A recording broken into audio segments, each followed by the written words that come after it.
What is going on, everybody? Welcome back to class.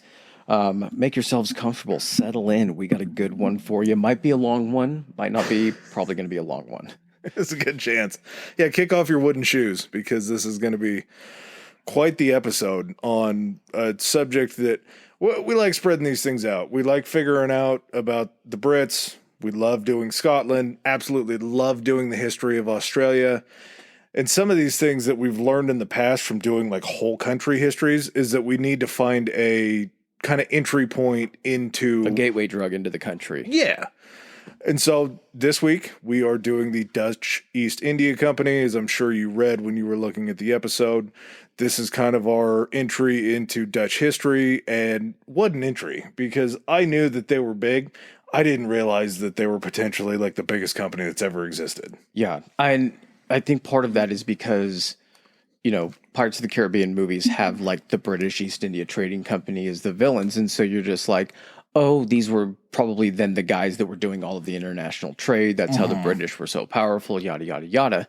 And then come to find out, you're like, oh, they weren't like the game in town. That's just the one maybe you hear about because we have more British origins here, where we kind of get our history. That, and then there were like 5 East India companies. Exactly. Well, and initially there was just, if you were to put it up to the top, there technically was one. Yep. And then there was a bunch of people that were just trying to piggyback off that name, trying to get a piece of that pie. Yeah, really the reason why we call them the Dutch East India Company, and we'll talk about it when we try to say the actual words in Dutch, just not easy to say. Or we'll probably end up calling them the VOC. That's the acronym for how you actually say Dutch East India Trading Company or whatever it was formerly in Dutch. But that to be butchered later on. But I think you guys are going to enjoy this. We learned a hell of a lot just about kind of how business started. Yeah, this isn't just a lesson in history of like an international company or like development of trade or anything like that. This is one of those ones where we stumbled into essentially what was probably the more fascinating aspect of it. Yeah. This is kind of where we get the advent of the stock market. And not only did we get the advent of the stock market, but we get this tie-in to know exactly why the center of our stock market is where it is. Yeah, where it actually came from. Like who built it? Like who built the system and how to develop and why did it have to develop around this? Like it's weird to say a trade company because that's exactly what you do with stocks and everything like that. But yeah, so, without making you guys wait any longer, remember wherever you guys get your podcasts and listen to them, 5-star reviews or 5 of whatever they use. If they use 10, go 10. Why not? Keep the comments going on, the feedback, suggestions for future episodes. Chances are they're on our radar. It's just doing these one a week. There's so many things that we can do, especially when we kind of get into a certain section of history where it's like, fuck, all this stuff is so interesting. We try to branch it out, but we do find ourselves at times in these specific areas of history. It's because this is where the history was happening, for the most part. Yeah, and we do enjoy bouncing around different time periods, different parts of the world. So our list of episodes is incredibly long, but that's not to say that we don't love suggestions, because there's been a lot of things that you guys have suggested that hadn't ever come across my radar. Yeah. And I'm sure the same for you too. So keep them coming. All right, guys. Well, without further ado, let's get into the Dutch East India Trading Company.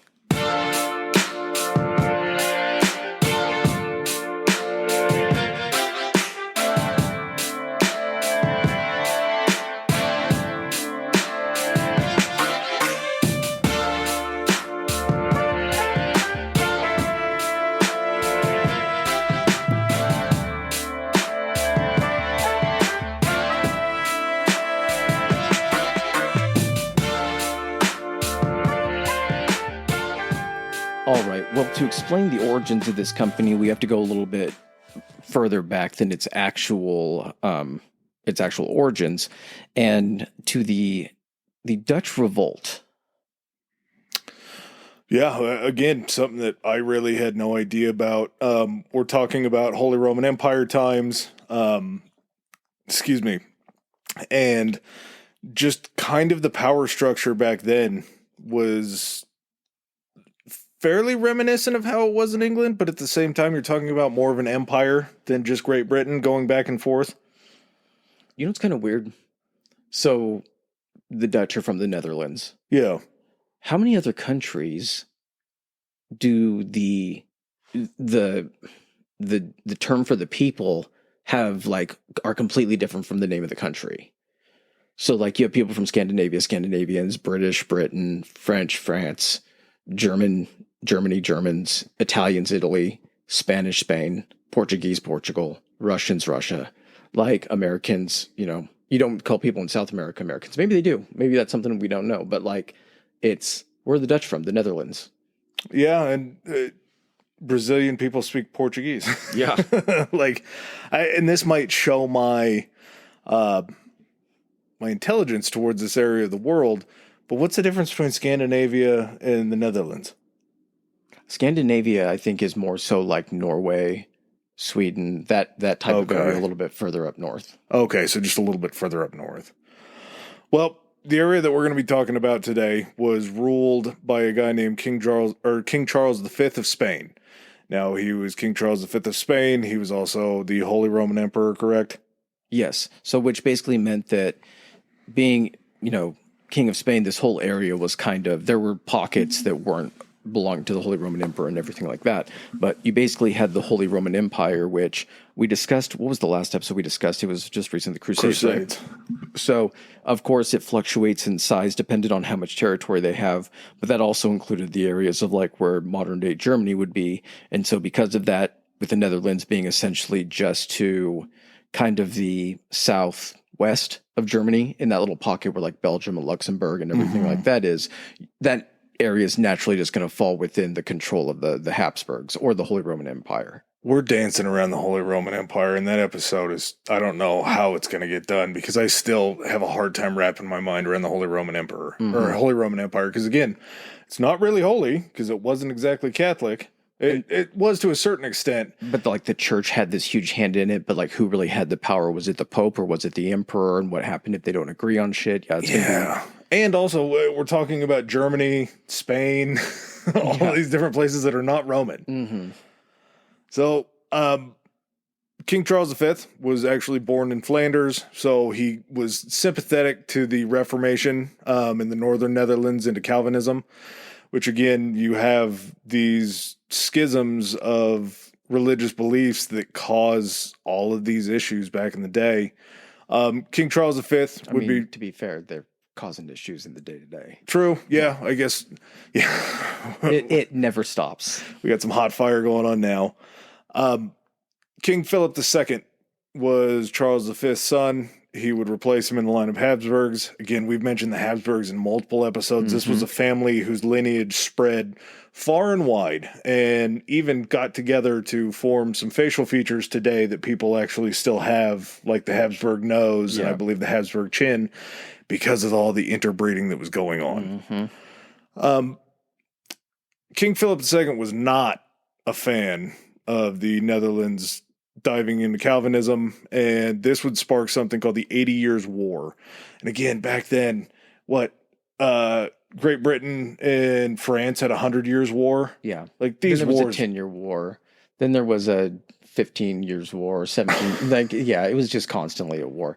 The Calvinists, was that a form of like Protestant? Protestant Calvinism, I believe. Okay. Yeah, I don't think it was Scott Calvin that did it, but it was Henry Calvin, something like that. I don't know. Same thing as, what's the other dude? Martin Luther and Lutheranism. Okay. So once this fight ends up breaking out, you start to see different things like Philip kicking the Dutch out of the Antwerp center of trade. And back then, mercantilism was a huge thing. And so you would go to these big trading centers like Antwerp was, which was just due south, I believe. And that was where you would buy your goods. That was where everything that was flowing in from the Portuguese, who at this point in time had already rounded South Africa, Vasco da Gama, I believe, had rounded South Africa and made his way into the breadbasket of kind of Eurasia, or I guess mostly just Asia at that point, Southeast Asia. So you have these trade routes that have already been established by the Portuguese. They know exactly where they're going to get this stuff that they're bringing back over. Even stuff that was coming along the Silk Road that was still traveling overland, because it wasn't just like, oh, we've discovered essentially the sea routes to, Asia and everything like that, the Spice Islands, India. That wasn't, a viable option for everybody because it was still expensive. It was less dangerous because you weren't having to protect it over land. Go back and listen to the Silk Road episode when we get into that kind of stuff. But stuff that was then taken to the Mediterranean was still put onto ships and was sent out of the Mediterranean through the Straits of Gibraltar up the coast of France, coming around the top of France, and then was still coming into places like you said, Antwerp. And if you're not able to get that stuff, or you're being cut out, like as these Dutch merchants are, you're kind of being cut out of this international trade. You're not able to go ahead and acquire these products, or if you're trying to acquire them, you're trying to acquire them from somebody else that's then marking them up even more. Yeah, but that's part of the reason why the Silk Road kind of fell out of style in favor of these ships, was because a ship is going to be able to carry a whole hell of a lot more supplies back. But B, if you're going over a land route, you're subject to being taxed by anybody that Silk Road goes through. So your juice is not worth the squeeze going back over land. And you run into a situation where if you're cut out of trading, you have to be able to figure out a way around this. And you're in the middle of this 80 Years' War because the Netherlands was a part of this empire that was ruled by Spain. And who's going to get the favoritism? If you're part of the empire of Spain, it's going to be the Spanish who get the most favorable trade deals, if not the only monopoly on that. Yeah. We would see a union of the crowns between Portugal and Spain. King Philip would rule over both of them, but he was still kind of a homer for Spain. He would end up kind of neglecting the Portuguese side of the trade routes and the Portuguese empire kind of as a whole. And that left those merchant ships kind of up to their own devices for protection. Mm-hmm. And the Dutch needing these supplies and knowing they had to get a hold of them. Like if they're not going to do this or help us do this, then we're going to have to do it ourselves. Yeah, we're going to do this the hard way. And from what it sounds like, the Dutch were pretty adept on the seas. Mm-hmm. They were great shipbuilders. They knew what they were doing there. They would obviously have to build up more of a homegrown defense that would take a little bit of time because they were just cut out of their main defender being Spain. Well, and you got to imagine that you think of it in the same way that you think of like Great Britain. These are areas, especially from the Netherlands standpoint, where they don't have much landmass for resources. Yeah. They're only able to do things based on their climate and kind of the topography of their land. They're only able to produce certain things. One thing they could produce was a lot of timber for shipbuilding and everything, but anything that they weren't able to grow themselves in that small area, they had to get from outside sources. And so they're like, all of this stuff that we're getting bypassed on, we need to find out where it's coming from. Because right now, if we just try to acquire it through a middleman or anything, it's going to end up bleeding us dry. So we're going to try to cut out this middleman and kind of try to make our mark. And the way we got to do that is first we have to find out how to get to these guys are getting these goods. Well, that's where we joked about it prior to the episode. Don't know if these were Dutch spies, if maybe the neglect of the Portuguese Empire left them vulnerable to Dutchmen going down and being a part of these trading ships, but they basically learned all of the Portuguese trade routes. They would steal maps. Yeah. Like if they were able to, like a Dutch ship was able to overtake like a Portuguese ship or something like that, they would try to, take their charts and everything, find information out about where they were coming from. And little by little, they end up piecing together these trade routes, or at least somewhat of a direction on where they're going to find them. Because once they get to this location, they're still kind of going in a little bit blind. They don't have all of the details of where this stuff is.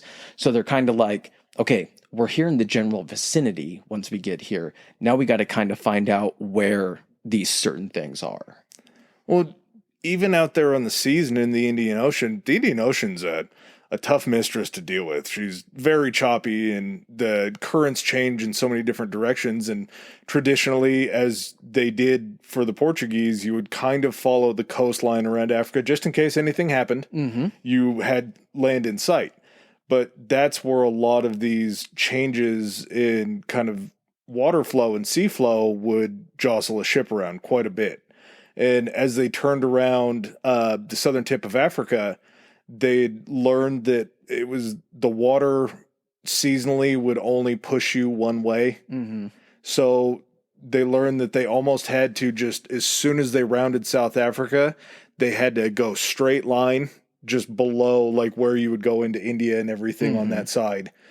And then as soon as they reached about like, I don't know, you would say 7 o'clock on a clock, then you would just haul ass due north. And you could actually catch a current that would take you up there a lot faster than you would if you were just trying to wait on wind. And of course, that's trial and error. Like, how many different times did they have to get blown off course? And they're like, oh shit, we did make it where we were trying to go. Okay, like, what would mark that down? Yeah. Yeah. So it's so important to be able to have this mapping system to be able to figure out how to get to these places. So we get to 1580. That's when the Portuguese unites with the Spanish crown. Dutch are stealing the trade routes. And it doesn't take long because 1591, the Dutch expedition to Indonesia starts. So that's when they're like, okay, we need to start sending out ships. And these aren't like, send out the Armada. This is like, hey, let's send out like 3 or 4 ships to see if this is a feasibility, to see if we can even find these places. Yeah, we'll see what we can do. They would end up being followed kind of in succession. This guy named Cornelius de Houtman would make travels over in 1595 and 1598. James Van Eyck would make a trip over in 1598. Lancaster would then follow up in 1601. And these first expeditions came at just a massive human cost.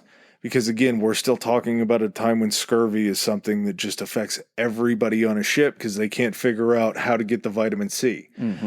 There were different times. Well, they don't know it's the vitamin C. Yeah. They don't know. And even at this point, it's not about like, man, we can't get oranges on this fucking ship. It's like, why are we all fucking sick?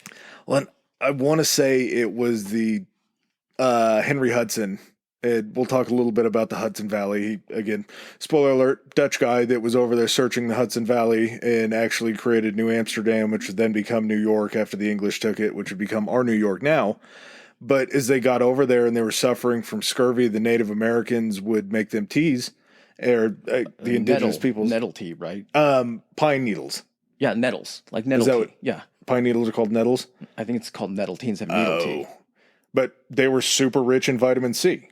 And they would drink the tea and they'd be like, oh shit, this feels awesome. Like, how did you guys fix this so good? Like, I don't know, man. We just put pine needles in it. Like, there's no understanding that it's vitamin C. They just looked at it and they're like, well, this stuff makes me feel better. So whatever is in this is what we need to fight scurvy. Give us all the pine needles you have. So kind of going back to these first string of trips. So 1595, you get this 4-ship trip by, was it Cornelius or Frederick Cornelius? Houtman, whatever it is, de Houtman. He ends up making it to Java. Now, when we're talking about Indonesia, basically, just if you're thinking about it, Indonesia is the area in the chain of islands and those land masses that are between Australia and basically like China, right? Yeah, more of like the Southeast Asia. Yeah, Southeast Asia, essentially. So these are areas where specific things that are insanely popular in Europe grow. This is essentially where you get the spice trade. And the biggest ones that we're talking about kind of during the, Dutch East India Company's heyday is pepper, nutmeg, cinnamon, and cloves, correct? And mace as well. So this whole time we're talking about it and talking about the money that they're going to be raking in, just thinking about the fact that we have these things so readily available. They cost a couple bucks to go in and buy a freaking, a tube of it or whatever. But, unless you're baking something specific, you don't really use nutmeg. Unless you're making something like a dessert or a pastry, you don't really use cinnamon that much. If you need, what do you use cloves for? I don't put cloves in anything. You probably do because you're a food guy. Yeah, so you know a little bit more.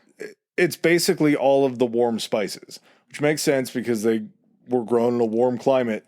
Chinese 5-spice is literally almost to the T what they were going over to collect in these islands. And I was thinking about it when I was texting you about it.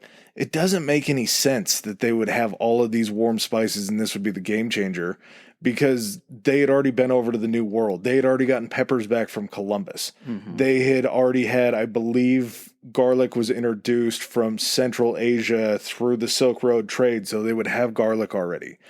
They had all sorts of different spices. This may have been when tomatoes were brought back from South America as well. So they had different kinds of food, But then again, like you pointed out, it's also how do you get a hold of these through the trade? That's true, because these aren't things that you can just get and you're getting a constant supply of, where you can then take those seeds and grow them in your own homeland. Yeah. These are still things that are, extreme luxury items, and almost more so than the actual use, they serve as a status symbol.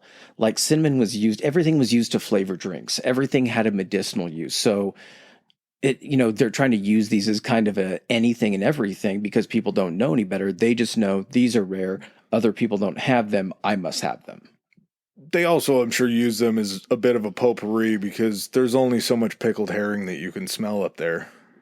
Or just the fucking BO. Yeah. Or just the plumbing wasn't, No. it wasn't super advanced. To think about some of the preserved fish that they eat up there, and just the smell of that you'd have to have something else on your schnoz to be able to deal with those smells. So Howman ends up making it to an island called Java. This was a center for where they were actually getting pepper from. So he ends up getting to Java. He's like, oh, so you guys are the pepper island. Fantastic. Banton. Was it Banton? Yes. Okay. So was that on the island of Java? That was the western Java city, basically. Okay. Like the first port that they would come to. Gotcha. So during this trip, again, he's got like 4 ships. He ends up fighting with the Portuguese, who already have established themselves there as kind of the de facto trade network of bringing that kind of stuff back.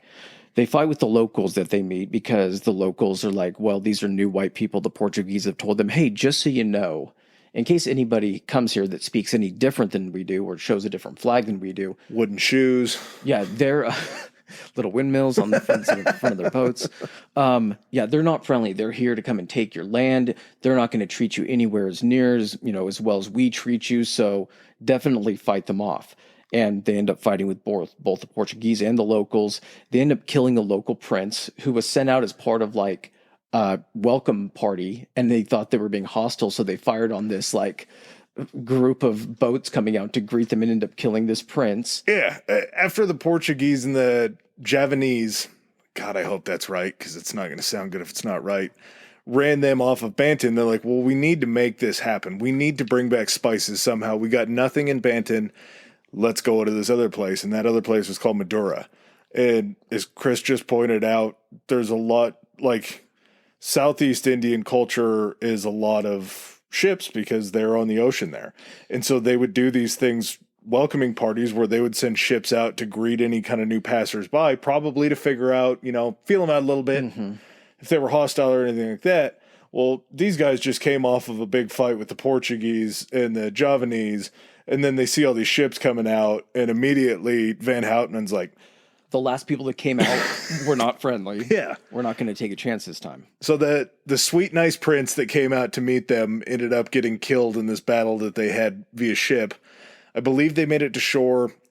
They were able to gather just kind of a small amount, a few bundles of spices, which again, when I say a few bundles, I'm not talking about a whole ship full. I'm not talking about a half ship full. They just grabbed a few bundles of spices. So with these places that are growing, because you have the Portuguese that are already established there, they have like forts, or they have like settlements and things. It's not like they're just pulling up with their ships and they're just hitting along the coastline. And if they see a field, they're like, oh, go pick that and everything.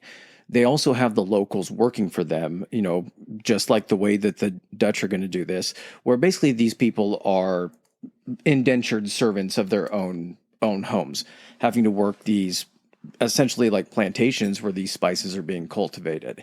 So you have these spices that are then, for the Portuguese, sent to these centralized locations that they have strongholds or forts, and then that's where you're picking stuff up. So it's not easy to just jump off the boat and be like, hey, grab some real quick and everything, like you're trying to just grab bunches.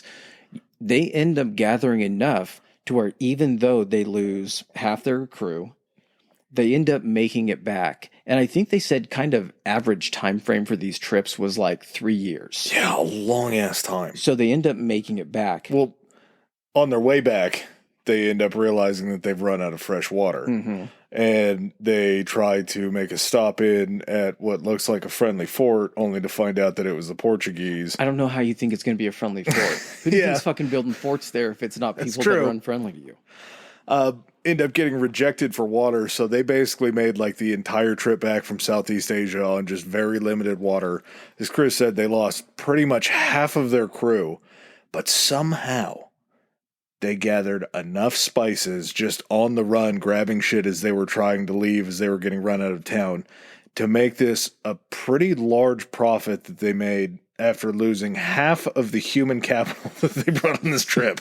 4 ships taking 3 years. However much that cost to fund that and send them and all that kind of stuff, you get back, and just the small amount that you gathered back, they're just like, fuck, we cleared, like we made some money. And they're like, yeah, surprisingly enough, we did. And they're like, well, if we can do this poorly and still make money, it's not like we can do this badly again. Like this thing, if it goes this bad and it's still profitable, what's it going to look like when it's good? Yeah. So basically, this ends up, this is at a time also when you have all these different like merchant groups or like companies that have their own ships that are building separately that are all kind of competing essentially within the Netherlands with each other. And they're like, okay, well, let's start sending out more expeditions. They're not really unified or anything like that. So in 1598, 8 ships under this guy named Jacob van Neck, they end up reaching the Spice Island of, I think it's Mulaku. They end up returning back in 1599. So they end up turning, some of his ships end up getting back in 1599. I'm guessing there's some of the ones that maybe just grabbed some stuff and ran as soon as they could. So they had at least something to show for it. Might have taken a different route home. Exactly. It was probably like, hey, we all found some stuff, load it up onto your ship, take it back. Yeah. So at least if something happens to the other vessels, it's not a complete loss. And then the other ones, I think, return in 1600 to a 400% profit of what it cost them to fund this voyage with all of these sailors, 8 ships. And at that point, it was on. Yeah, they had kind of figured out how it all worked. The only issue was, as these ships were coming back, they were running into issues because you'd get one ship that would come back. As one of those ships would come back, they would offload. The cost of pepper and all of these spices that were sitting in the market would then drop because there's a glut on the market. Yeah, you have a surplus. Yep. And what happens if you have a surplus? To get rid of your surplus, you got to lower the prices. Yeah. So as this would happen, pepper would get cheap. All of these spices would get cheap. Well, then you would have to wait another 3 or 4 months for another ship to come back, and the price would skyrocket because, again, there's going to be less supply after they sell out at a cheaper price. And this market was so volatile because every time a ship would come back, they would bring a bunch back that would drop the price and raise the price, drop the price, lower the price, raise the price, just in all of these different directions. I guess just up and down, but 2 different directions.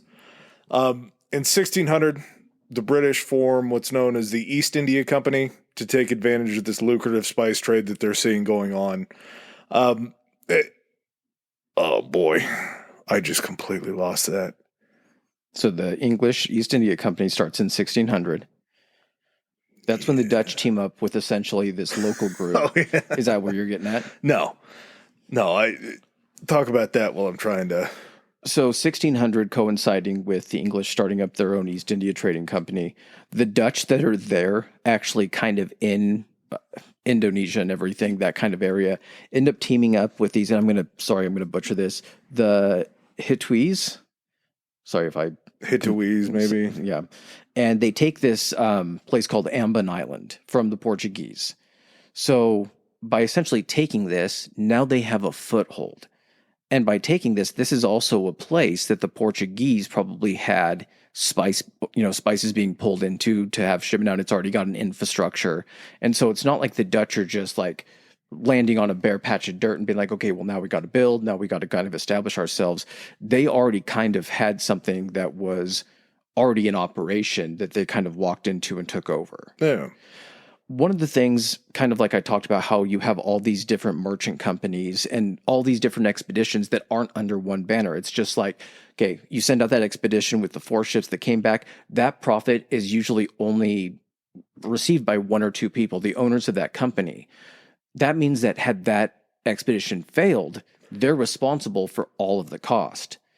Same thing with that group of 8 ships under Van Neck. So they're sending them out. One company or a couple individuals are financing this. When it gets back, they're responsible for the loss, but they also get all of the profit. The thing is with a journey like this, loss rates are very high. Not only are you sending them over a huge swath of ocean. You're also dealing with hostilities the entire way if you run into any Portuguese or Spanish ships or even British ships probably at that point. So they're looking for a way to basically be like, okay, what can we do here to kind of set up and mitigate what our risk of loss? The same way that fucking day traders do and everything now. But just the setup of how these voyages were before, prior to this, if you had a kingdom, something like that, all of these expeditions would have to be basically declared by the king. Funded by the crown. Yes. Like exploratory stuff. Mm-hmm. And the difference with that, coming back to what I just completely spaced out on for the East India Company, was the East India Company was basically funded by British elites. The English East India Company. So English. When we refer to the Dutch, we're just going to say VOC at this point. Yeah. Because there's going to be a lot of iterations of different East India companies, and probably going to miss out which country it is. So the VOC is the Dutch. The EIC, we can call, will be the British. But they were sponsored not by the crown, but by the wealthy elite. So it was just the rich getting richer at that VOC. point in time. No, for the British. Oh, okay. That's why when we were talking about during the Opium Wars episode, the East India Company that was down in India. They were basically running India. Yep. Yeah. The reason that they had to get bolstered with a lot of the stuff that was taking place in China during the Opium Wars was because all of those guys back in Parliament were the ones that owned the East India Company. Gotcha. And they needed to make sure that they were solvent and could keep making money. But what the Dutch kind of do in 1602 is something that's pretty brilliant. Just the whole idea behind what's going on in this situation is to stabilize this volatile spice market. They would decide that instead of having a bunch of just random merchant ships go out, they could create kind of a countrywide monopoly on the spice trade by creating just one single company. And the single company would be known as the Verenigde Oostindische Company, or the VOC, the Dutch East India Company. We're just going to go with VOC because I'm not going to try to say that in Dutch again. You'd never pronounce it the same throughout the entire episode. Not a chance. I put down a pronunciation guide and I still couldn't even nail it. But basically what this was a company that was structured in such a way that it would just be under one single banner. All of these ships that would be brought in from, I'm sure, all of these other trading companies would be brought under one banner. They would just be single-minded and controlled the entire time. And the big thing that the VOC does is this is where we get the invention of basically an IPO, an initial public offer, where anybody inside of, actually not even inside of Netherlands, the Netherlands, outside investors, there were German investors and everybody else, but it was open to the public to where they were able to purchase shares. And not only that, as Chris was talking about, if you were just solely purchasing like a majority share in one ship going over, if that ship goes down, you lose all your money. So it kind of starts out the way I understood it, and please correct me because I'll probably be wrong. Okay. So essentially it starts out that they start taking shares of like ships or voyages. So you're going to fund 10% of this voyage cost, and then whatever comes back, the profits you'll be split. Well, you'll get 10% of the profits. It then gets to the point once this company is kind of established where you're investing in the company, they're making decisions on then what expeditions to send out and everything. And then when the dividends and the profits come in, you're just getting 10% of a certain amount. Yeah, pretty close. Sort of the way that it You're was. Like pretty close, not even close. No, I would say that you're pretty close on that because what you would do is there were two types of shareholders. There were non-managing members, and then they were called the 60 bewindhibbers, whatever the fuck that means. Those people were going to be the managing directors. The board of directors. Yeah. The non-managing members were called the participanten, which shareholders. They're participating. Would that be shareholders? Yeah. Okay. But the ones that weren't in charge of anything. Correct. Just like you have your board of directors, you have your shareholders. Yeah. So along with that, everybody would still be carrying the liability based on whatever shares were purchased. There were 6 chambers: Amsterdam, Delft, Horum, Rotterdam, Middelburg, and Enkhuizen. Close enough. Enkhuizen. Pronunciate that however you would like to. They were the main areas of investment.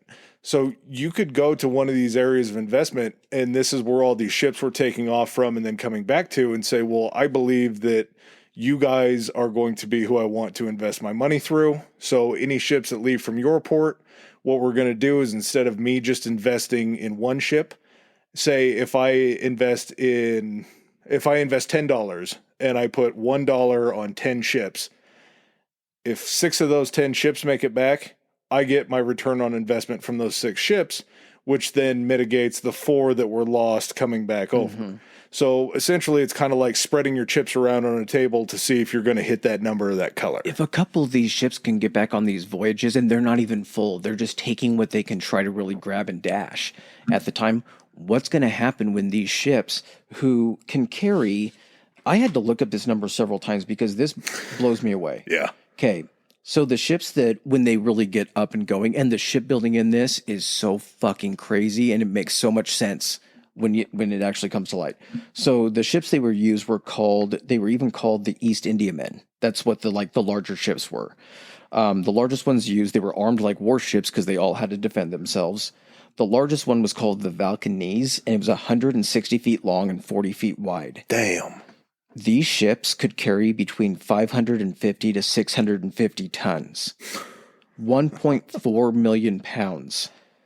Now, that also includes cannons, your like food and everything like that, your water. But at the same time, when a majority of that is just cargo for spices, and you're bringing these things back en masse, you are making so much money. And so, like you were saying, you put down $10, 4 of these, end up busting, you're going to make so much off those other 6, even if they bring in half a load, that it's a no-brainer. Yeah. And this whole idea, the minimum investment made by each person was 3,000 guilders. I dug through a hell of a lot to try to figure this out and to find this. And I might be wrong on this part, but it's on one of the later boards, so I'm going by memory now. I might have to change it later. The average salary per year for an outside laborer in the Netherlands was right around 300 guilders. So we're talking about 10 years of your full salary was the minimum investment that could be made. There were 1,143 initial purchasers, which raised them 6.4 million guilders. Now, the tricky thing about this was these stocks weren't just stagnant stocks that as soon as you bought it, that was where it was. If you, for some reason, felt like there was going to be a dip in the market, if you felt like this company wasn't doing as well as they should be, if you saw something on the horizon that maybe something bad was going to happen, they had actually formed something called the Amsterdam Stock Exchange, where you could go publicly trade your stocks, selling and buying to anybody else on the market. So there was this fixed number of stocks. I'm not super positive as to what 3,000 guilders bought you in stocks as far as like how many or anything like that. But there's still a fixed number of stocks that are out there to be traded. They created their own stock market just like we use now. And I want to say there was something crazy about like within shipbuilding, some of it is like called the stocks of building a ship. Oh, yeah. The stock is the initial framework. Okay. Yep. And that's where I think when you put down the keel and then like the ribs or whatever those are called, I think that's like the stock of the ship. There's a loose belief that that's potentially where the term stock came from, was that you were purchasing these stocks within the ship. If you really think about what we refer to as a stock, even with like a rifle or something like that, or it's like, what kind of car part is that? It's stock. Like, the term doesn't really have anything applicable other than the fact that it had to have been named after something. Yeah. And if this is where it gets its start, that makes perfect sense because everything is centered around these ships. Yeah. just an absolutely fascinating system. And like you were talking about, to be able to know that you weren't just putting all your eggs in one basket, that there was a chance that you would be able to see a massive success by investing in all these different ships, because you got to think this probably isn't a great business proposition for the public if you just have to put all your money in one ship and that ship goes out and 6 months into the voyage it just sinks and you lose your entire 3,000 guilder No investment. one's going to want to invest. Yeah. It's too risky. But if you can spread that risk out, it makes it worth it. Yeah. And we've actually even taken it down further now to where there's micro stock trading where you can buy just portions of one stock to be able to kind of spread your money around if you have a smaller investment. So the thing that is really unique about when this thing is created is the powers in which it's actually granted. So basically, with the Dutch sponsoring this VOC, providing them from the Netherlands a 21-year monopoly on Asian trade. So basically, one company working toward one singular goal for 21 years. This company is going to be in charge of all of this coming in, not only to the Netherlands, but also coming in and being traded throughout Europe. The powers that they were provided, they had the ability to wage war, imprison and execute convicts, so like run their own judicial system and everything like that, to negotiate treaties as if they were like to gain territory for the VOC, to mint its own currency. A currency that would be used essentially side by side with the guilder. Mm-hmm. So you have your own currency, and then also to establish colonies and forts, also to own and operate their own navy and their own army. They're being made a country unto themselves, and they're basically being told, here is your conquering force. Go out there and get some stuff. You guys will have it, but we want it to all come back to us.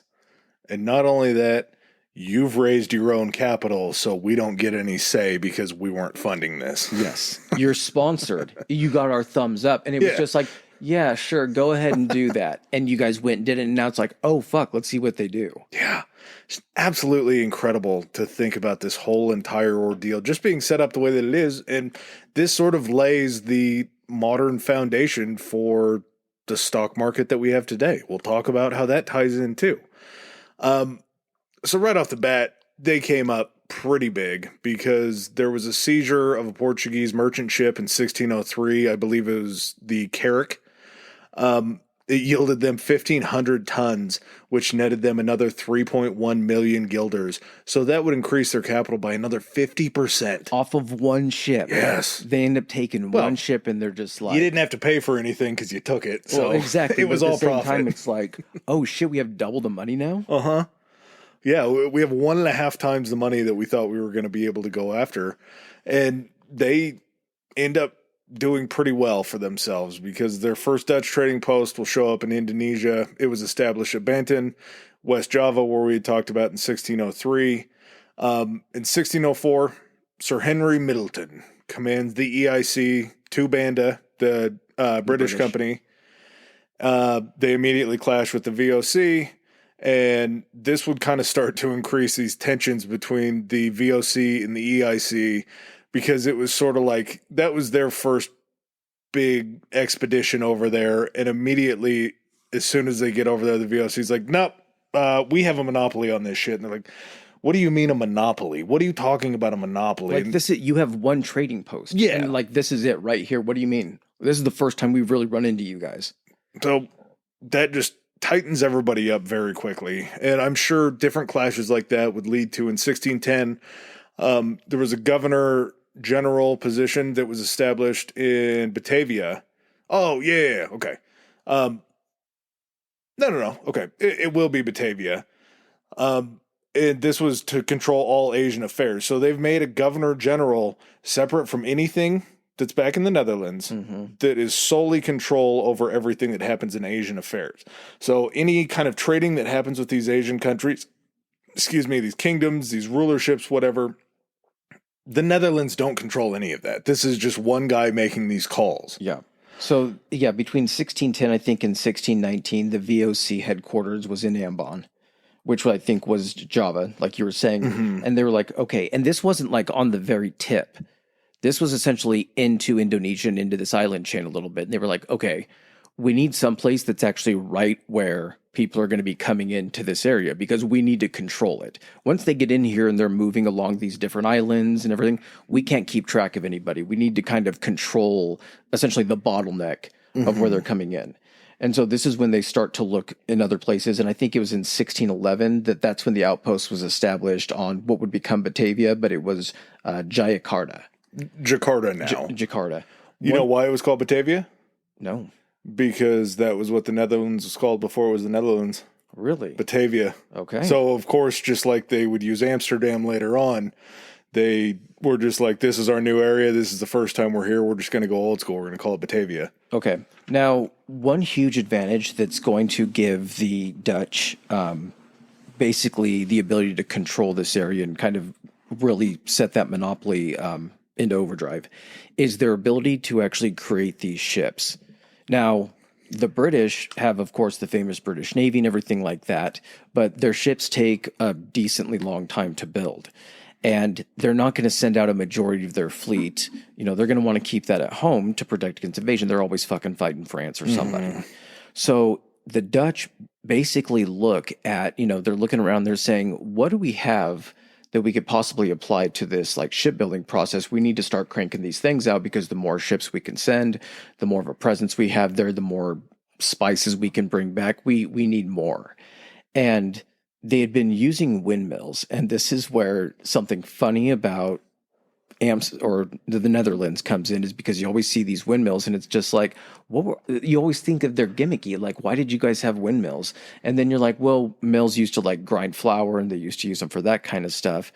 And then you were telling me that because areas there were essentially lower than like sea level, a lot of these places that you should be able to like have agriculture would flood and not be usable.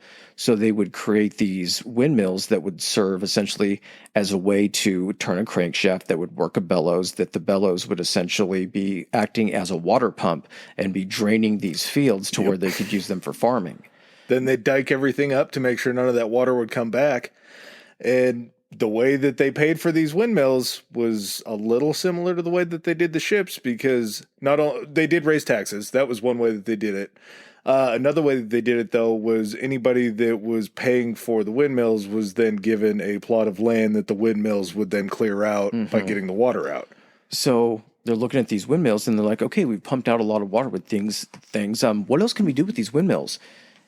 And they're like, I bet if we attached a saw blade to this crankshaft, we could use this thing to cut wood a lot faster and a lot more precise than just cutting it by hand and taking a lot longer for two guys with a giant two-handled saw to cut through this, where they're not maybe cutting it exactly straight and each board isn't being cut to size.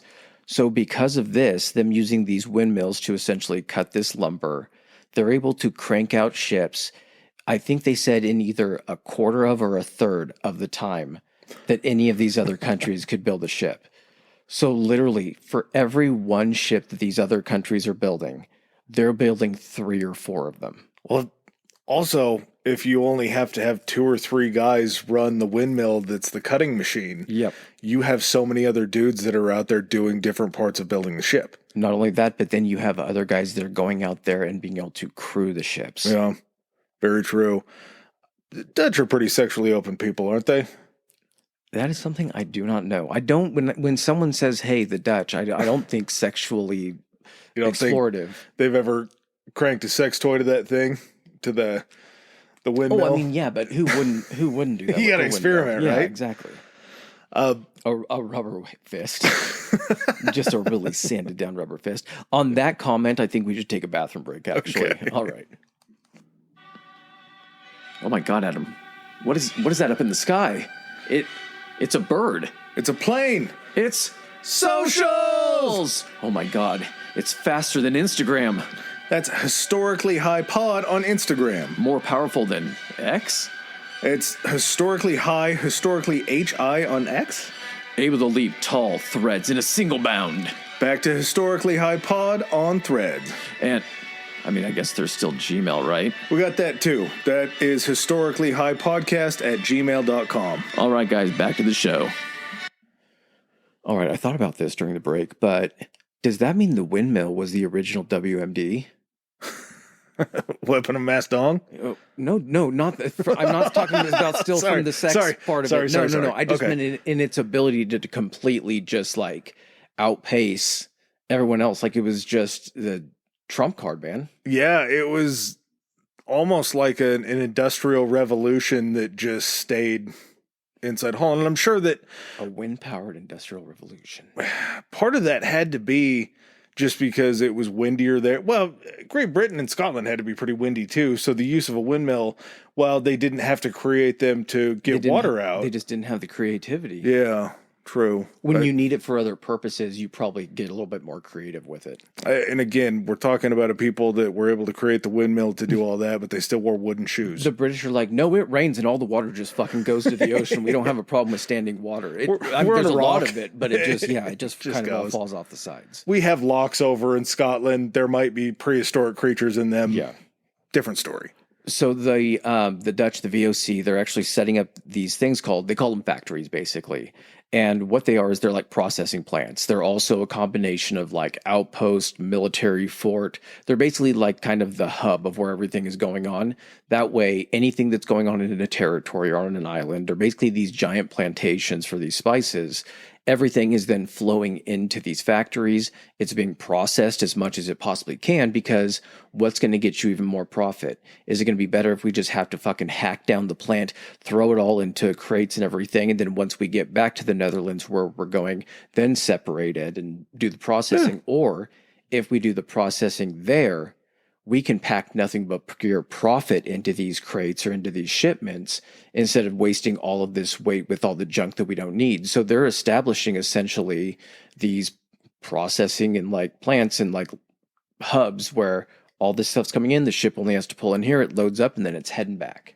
Well, because there is a monopoly in the Netherlands on this stuff, and for a short time the world on some of these things, it sort of becomes a system where everything is all processed the same. You have a very normal product that's making it back, and there's no competition. So you can raise and lower these prices pretty much at any time. And I don't know if we're really there yet, but part of the barrier to the markets was they always erred on the side of having an oversupply, so they could lower the price down enough to where it wasn't really smart for somebody else to try to go take a voyage and basically risk all of that to come back and just sell it at that price. So they were trying to essentially control it to a point where it didn't look appealing enough to somebody else. Like the juice didn't look worth the squeeze. Yeah. And at that point, it's kind of brilliant, because you'll understand when we talk about the downfall of this company, greed was a massive player in this. It's so fucking crazy that we're like, pepper was doing this, nutmeg was doing this, fucking cinnamon. But instead of a short term, make as much money on super inflated prices as possible, we're going to play the long game in order to save us money on the back end from having to hire more security to try to keep these people out of our markets. Pretty brilliant strategy. Mm-hmm. 1619. Jan Peters, is it Pieterzoon? Pieterzoon. Pieterzoon Cohen. He's appointed the Governor General of the VOC. So this guy is going to be essentially the de facto fucking head cheese of Indonesia and that Asian area. Bad guy. Real bad guy. Not a great guy, because essentially not long after that, 19 ships end up storming, is it Jakarta? Yep. Drive out, basically meaning they kill or starve out a ton of the indigenous, and then basically replace whatever the Portuguese plantations and everything, because again, they're not coming into something where they just have to start it up. These are hostile takeovers of already existing resources. Yeah. They come in and replace them with the Dutch plantations or Dutch leadership over those, but you still got to have somebody to work these plantations. And that's the biggest thing that I think, kind of when you're reading over all the facts, it doesn't really like point that out specifically. it keeps hitting you with enough information that it's just like you never have a chance to stop and think like, okay, so wait, so who was, I mean, I know they're sending all of these Dutch sailors down there, but these guys' jobs are to work on the ships, load up all the stuff, and then sail back with the ships. They're not staying there as a workforce. No, it's all of the locals that were indigenous to these islands that are basically like, we came in, we took over. Oh, no, now just new management. Now you're working for us now. We're going to leave enough of you alive that you guys can still, pick and process all this shit for us to ship out. Part of them running all of these locals and everything off was the belief that once they took over these plantations, that then there would be Dutch settlers that would come down and take over these plantations. And when word of that got back to the Netherlands, the Dutch were like, nah, we're not moving down there. No, like, it's hot. Who of us is going to want to move down there? Yeah. You see this fair skin? This is not going to do well in the sun. So I wanted to talk about this part. Did you have anything that was directly talking about kind of the life of someone working for the Dutch, for the VOC? No, go ahead. Okay. So I read just kind of what the life or the voyage of just a normal sailor, someone just wanting to work, essentially not an officer's position or anything like that. Normal guy that has to be there on the ship to make sure everything gets loaded up and kind of work and do, whatever like lower tier people do on these ships during these voyages. So essentially, you would have people that, were volunteering to do this. The pay was not great for these people. They were looking for the people that were kind of desperate in society, that because they're having to pay these people, it's coming out of their profits, what they have to end up paying these people. And they don't need them to have these specialty positions. That's why they have officers. They can be trained to pull a rope and lower a sail and do that kind of shit. So you would have people coming off of like farms and everything like that, because there are all these stories about like the fortune that you could earn in the East, and like, pretty much propaganda coming out from this company being like, there's opportunity that awaits you, everyone, you'll make money and all this kind of shit. So you'd have these people coming into the cities like Amsterdam or the larger cities where they had these exchanges, because that's where they had headquarters at. And you had these guys that were almost like middlemen or headhunters. Didn't really work for the VOC, or maybe in a capacity that they did. But they would come in, they would, be waiting at the place, whether it be a train. They didn't have trains back then. Whatever, essentially the place where everyone would come into the town, the main entry. Carriages, probably. Something like that. Or you were probably on a horse or walking if you were kind of, from a farm. You would come in, they'd be like, what are you doing here? How can I help you? He's like, well, I'm looking for the VOC headquarters. I'm looking to sign up to like how crazy it is that we're meeting right now. Now, that these are very sought after positions. Oh, no. And you're going to need somebody that has an in to be able to get you one of these spots. These ships fill up fast. People are trying to make their fortunes over in the East. So you would have these recruitment arms that were basically just a con game for these guys. And as they brought them in, they had to wait for the ships to going out. It wasn't just like ships were going out every day. You had to wait for a fleet of them to come in. They weren't going out one at a time because they couldn't really protect themselves. So they're going out in groups, strength in numbers. So sometimes you would have people coming in to work for the VOC, but you would have them sitting there for weeks or maybe a month at a time before they would get on these crews. And so these middlemen, what they ended up calling them, I think it was soul sellers. They were called crimpers. That's usually not a good title. So they would basically run these, I'm trying to think of basically non-prison prisons where they would house all of these guys in like basements or attics or dorms where they would be crammed in cots and just just as many as they could, like fucking sardines. And they would keep them like plied with like cheap booze and everything to keep them from getting like rowdy and everything. They were feeding them shitty food with the reasoning that like, well, we have to acclimate you because not all the food on these vessels is going to be great all the time.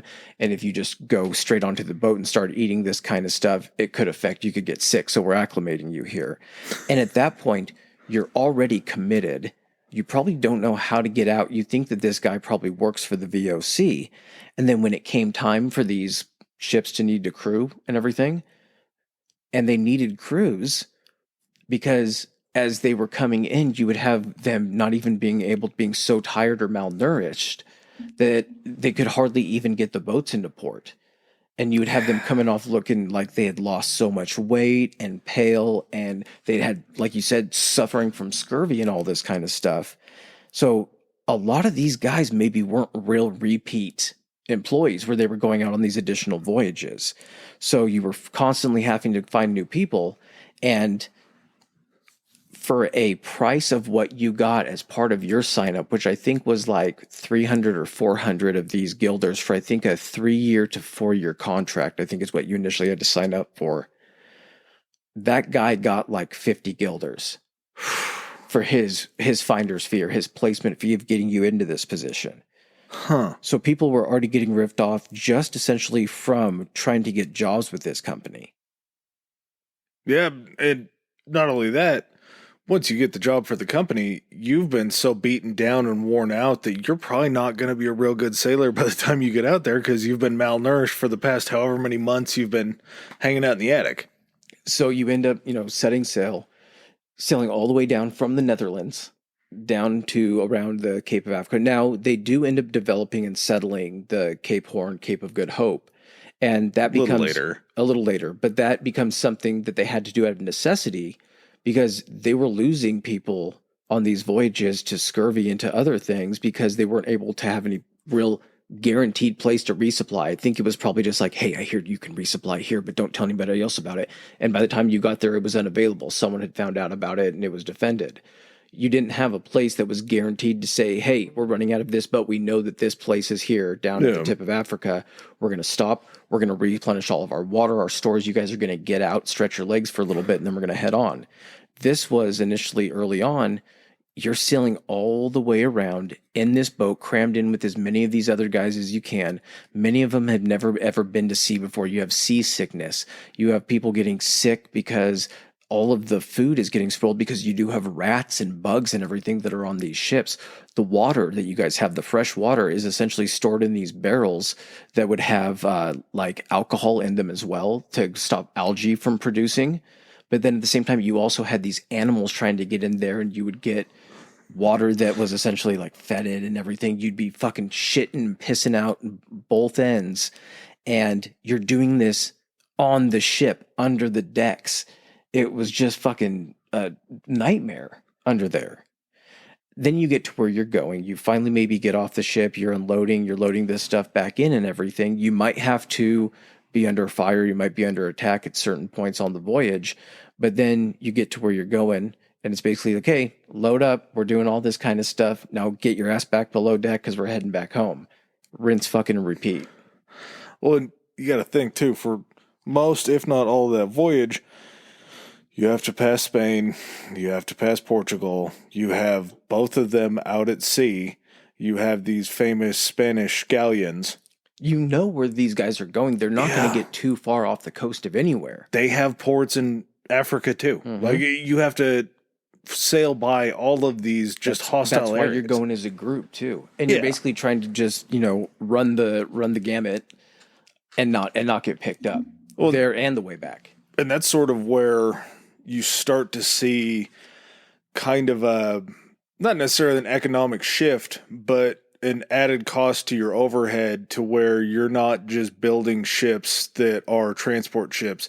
You have to start building security ships to be able to usher these guys around. Or start arming or building your ships as their own armed security ships. That way, it's not just like, hey, we got to have these ships always with these ships that can't defend themselves. All our ships can defend themselves. And so all of our shipments are getting, we're getting a higher percentage of them back. Because even if you have to just fire and scare off one other ship, there could be 2 unarmed ships or 3 unarmed ships and 1 enemy ship, and that could take all 3 of those. Yeah. But if you're just able to kind of fight back a little bit, then chances are you can probably get away. Well, and these just strictly assigned security ships are just patrolling. So you're building ships that aren't going to make you any money on the back end. They're just going to protect your investment better. Kind of clearing the lanes. Yeah. Like they're just kind of like making sure like these areas are secured for them to sail through. Their job is to basically have like a presence to make sure that the highway is cleared of any clogs. So, like Adam was saying, because of how people are seeing people come back, there's not a huge push for people to be like, oh, so you want us to take this voyage and then stay down there and work down there and do this kind of stuff. And the people in the Netherlands are like, yeah, that we're going to have to give that one a hard pass. So, like you're saying, with this economic shift that they're having, this is when they're also making contact with, China and all of those other countries. They're not just content with essentially, oh, we have a few of these spice isles. This is where it's going to end for us. It's like, let's start stretching our legs a little bit. So you come to find out that, during the trade with Asia, just like we talked about during the Opium War episode, they wanted silver and gold. There was nothing from Europe that they were really interested in. We wanted all their shit, but they didn't want anything from Europe. And so the only thing they wanted was kind of one of the more rare and precious resources that Europe had, which was gold and silver. Well, and what are you going to do with wool in Southeast Asia? There's no reason to have wool. Yeah. Like, if anything, you're looking for cotton. And that's sort of the other thing that was going against them was you had the Spanish and Portuguese who were very rich in precious metals because they were getting it all from the New World already. So these kingdoms have a pretty good supply if you're working with Spain and Portugal. Unfortunately, while there will come a time when you actually are kind of cool with them again and you sign a deal once the war and everything is over, you don't have access to their precious metals. So you have to figure out where you're going to be able to get these from. And part of the reason that Cohen was such a devious little bastard was he looked at Asian politics and the Asian economies and thought, well, we can have a presence in these places too.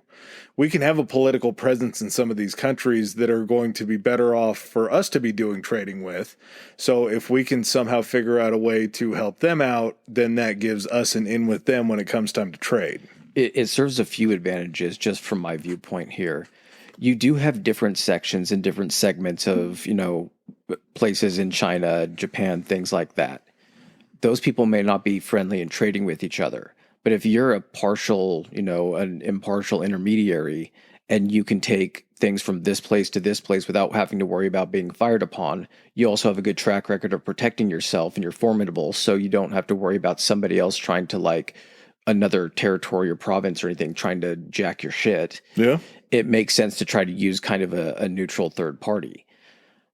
Me and you talked before the episode that regardless of what they were trading or what they were acquiring, simply having access to those areas was, I think, the money-making thing for the VOC, because had you not been in a situation where you were like, no, we're working with, these different areas or working with, the Chinese. If you were just trying to come in uninvited and being like, hey, what do you guys have? We're trying to trade with you and everything. And you didn't have that friendly relationship, you wouldn't have access to those places to then find out what they had. This is kind of where we get the Dutch starting to kind of trade in the porcelains. And also, what was it? It was like porcelain. Tea wasn't really big at that point quite yet. But you also had silk. Yeah. So just to explain this circular kind of circle of life, I guess you would say, ecosystem. Circle of life. Macau would be the first stop where they would trade the small amount of silver that they had for woven silk, any sort of loose silk thread, porcelain, and tea. Then they would head out from Macau. They would go to Japan, where they would trade these things for copper bars. Then silver, or more silver, because they got silver from Japan as well. Where did they trade it in Japan, though? Are you talking about the island they were given? Yes. In the harbor of Nagasaki? Yes, Dejima. Dejima? So, this thing is so fucking cool. So, Dejima was an artificial island. It wasn't like a floating island or anything. Basically, just off of the mainland, off of Nagasaki, or the coast of Nagasaki. They basically built like this causeway that went out, and then essentially just built up the earth and built this island. It was 2.2 acres. This was built for the Portuguese. It was taken by the VOC. And for 220 years, this was the only territory open to Westerners. It was during the isolationist Edo period for Japan.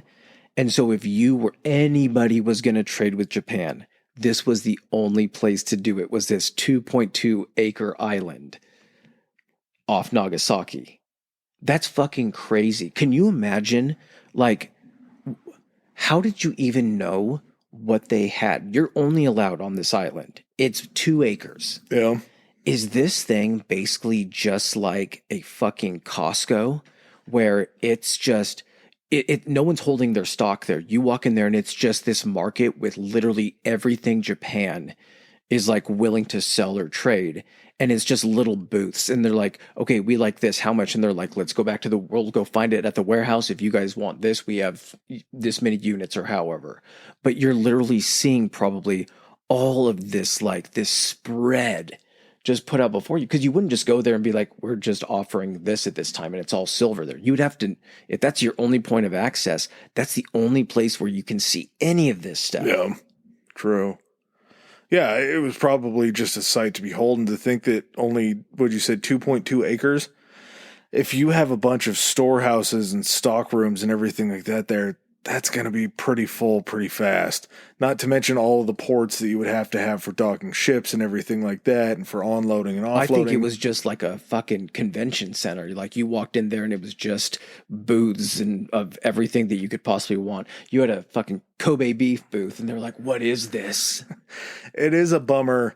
It's one thing that I think about often when we do these older episodes is the history and all that stuff is very cool, and to know that this is written down and we have such a good understanding of it. But just like they say, a picture is worth 1,000 words.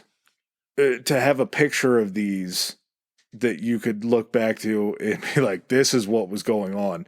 It almost explains more than all the written information that we have, because you actually get to lay eyes on how just grand these things were. Mm-hmm. Like when you were talking about building the ships, I'm sure there's replicas everywhere. And I'm sure I could Google it and look at it. You can see a ship. A ship is going to live on. Mm-hmm. But this floating harbor in the middle of Nagasaki... Well, not floating, technically. Just an artificial island. An artificial island. That is, like you say... I looked at it. I was hoping it was floating. When I first looked at it, I was like, oh my God, how'd they do this? To boil down everything that Japan is willing to export into just one area, it would have to just be the most incredible thing you've ever seen. So they take silver that they got essentially from Japan, or copper. Yeah, silver and copper. They would take that to China. I think it was like Qing Dynasty or King China. And then QING, sorry. And then also Mughal India. Yeah. And there they would trade essentially the silver in China for like silk, cotton, porcelain, textiles, things like that. Floral chintzes. Yes. It was a cotton fabric. And cotton, they had no idea about cotton. They were just all wool all the time. And then they would take the copper that they got, and the Chinese were like, well, China was like, we don't want copper. And they're like, but do you know who we can sell the copper to? That's when we'll sell the copper to India and then get the things that we needed there. So not only are they running this spice trade basically all the way into Europe, they're now essentially controlling all of, like you just said, this inter-Indonesian, Eastern Asiatic trade, even going on between these different countries that might not trade that much between themselves, really. Well, and if you're the middleman, if you're the guy that's going around and hitting all these places, you're going to build up a rapport that's going to get you better deals, and it's going to get you access to more exclusive things. You're making money on everything, because whatever you're buying it for, you're selling it for more at this place. Well, and then whatever you pick up at this place, you're then selling it for more at the next place. They were making so much money doing this that the Netherlands, back in the Netherlands, they didn't have to send them any liquid capital. They didn't have to send them any more silver or anything like that. They were just kind of this ecosystem in and of themselves making money down there. Country onto themselves, man. Yeah, they're making all sorts of different connections, anything like that. And it's just only growing kind of just how their star is in Southeast Asia. Now, this is not at all without cost, because during this entire time, as they're taking over these areas that the Portuguese had, or even taking new areas where, you know, it was just like literally like farmers that were growing this kind of stuff, they would come into these areas, and if you weren't growing it for them, you weren't fucking growing it at all. So you have them burning all of these crops that essentially aren't under their control, or they don't essentially have someplace close enough to have it distributed to, because guess what? We're not having any other outside supply. When we are getting a monopoly on this, that means no one else is going to be responsible for growing. Yeah, you know how many ships you have that are going to be coming over that year. You know what the harvest is going to have to be. You know exactly how much you can take over. Anything beyond that, we're going to slash and burn because you can't trade it to anybody else. Neglecting the fact that you still need this for your own people. And for you to maybe sell who you were selling it to before so you were able to actually live. But no, guess what? We're burning all your shit. You don't have anything to work. So guess what? You're going to come over here and work our shit. And so they're taking these people who they're just destroying their lives and then simply moving them over here. And I know that we get into this because we've had a few comments about it being like, oh, you guys are focusing so much on these atrocities and things that happened. This was how history worked. It's not that we don't know that this is how history worked. We're well aware of how it works up to this point. That doesn't mean empathetically you can't look back and put yourself in that situation of saying, like, how would I feel if someone came in and just burned all my shit and put me into servitude? Like, it would suck. Like, if you can't have that ability to just imagine putting yourself in that scenario, even if it was just how shit worked back then, it doesn't mean it didn't fucking suck. Yeah, 90% of history is kind of talking shit on the dirty past that people try to forget. And if you don't fucking recognize that, then you're not fucking learning anything from history. So I don't know what the point is. It's certainly okay to look back at something that happened all the way back then and be like, this was really bad. I'm not saying that the Dutch have anything to be ashamed for now or ashamed of now, because it's not like they were the ones that did it. But at the same time, you can also look back at their history and be like, hey, maybe this is why those guys are still angry at you. Yeah, exactly. Maybe this is why the Dutch are sort of persona non grata in Indonesia. Again, this goes back to like when we were talking about during the Opium Wars. Before we looked into that, you never really realized why China would have a beef. Yeah. And then all of a sudden you're just like, oh, they've just had a beef from a long time ago, and they're just that's still their thing. Still mad. They're still mad about it. It's not like when you talk about like the United States and Britain like having a beef, and then you're like, oh, well, like 30 years later, they were like working together as allies. It's just like, yeah, I guess that was just business at that point. We kind of squashed that because we saw it would be beneficial. But other countries maintained their beefs for long periods of time. Well, and if you think about it too, I mean, you had two kind of powers going at each other during the American Revolution and the like. And you had a Dutch kingdom, a Dutch empire going down to a fairly poor area of the world. Completely where the Dutch should not venture. Yeah. And they're slowing down that process of humanity that's going on in that area. Yeah. They're a stumbling block to the evolution of those people. So getting back to that, 1621, we get the attack by the VOC on the Banda Islands. Again, this is the attacks by the VOC. This isn't like, hey, the Dutch were attacking. Like, they just happened to be Dutch, but this was the VOC, controlling this. This attack on the Banda Islands ended up killing more than 90% of the Bandanese population. The rest of them, of course, were saved because they needed people to then actually work the area. Yeah. Still had to make it profitable, right? Yeah. Part of the thing that we got to talk about with them is the Dutch were kind of a main driver of the slave trade coming out of Africa. Yeah. And we kind of had to bounce this back and forth because being in the United States, most of the slave trade that came over into the United States came from West Africa. It was just the fastest route to get slaves from Africa to the United States. Yeah. The Dutch West India Company, that we'll talk about a little bit, and maybe kind of off the tail end of this, just because it's a little bit of a bright spot after a very dark spot, were handling things on the western half. Now, the eastern half of Africa, Madagascar, there's a couple other places that I'm forgetting, were seeing the VOC come in there and take slaves to work over in Indonesia. Mm-hmm. And after you run off 90% of the population and you have 10% of the population to try to run it, if you need some reinforcements and the rest of the Dutch aren't coming, you're going to start making choices of human beings that you're going to be taking from their homeland without their permission. Your priority is a business thing where you're like, I need to have a viable workforce here. Yeah. And these 1,000 people that technically were just fighting against us, I'm not sure I need more of those people that are going to fight against us, bring them in from other areas close, but I'll bring these people in that we can pick up along the way here because they'll have less power here. They don't know where they're at. They're completely reliant on what we're providing them. Yeah, and you have areas that we're going to talk about that are fought over and disputed in South Africa. Well, the Portuguese were already there. The Portuguese had already made that happen in that area and kind of colonized it themselves. but you still have African Americans that are down there in servitude there that can also be picked up and used as well. Mm-hmm. So there's just all of these certain areas where we always, like I said, we just have always mainly heard about West Africa being the slave hub. So to find out that it was happening in East Africa too, while frightening, kind of interesting to know that that was sort of a strategy that was used. It wasn't just one area of Africa. We were taken from a lot of places in Africa. Yeah.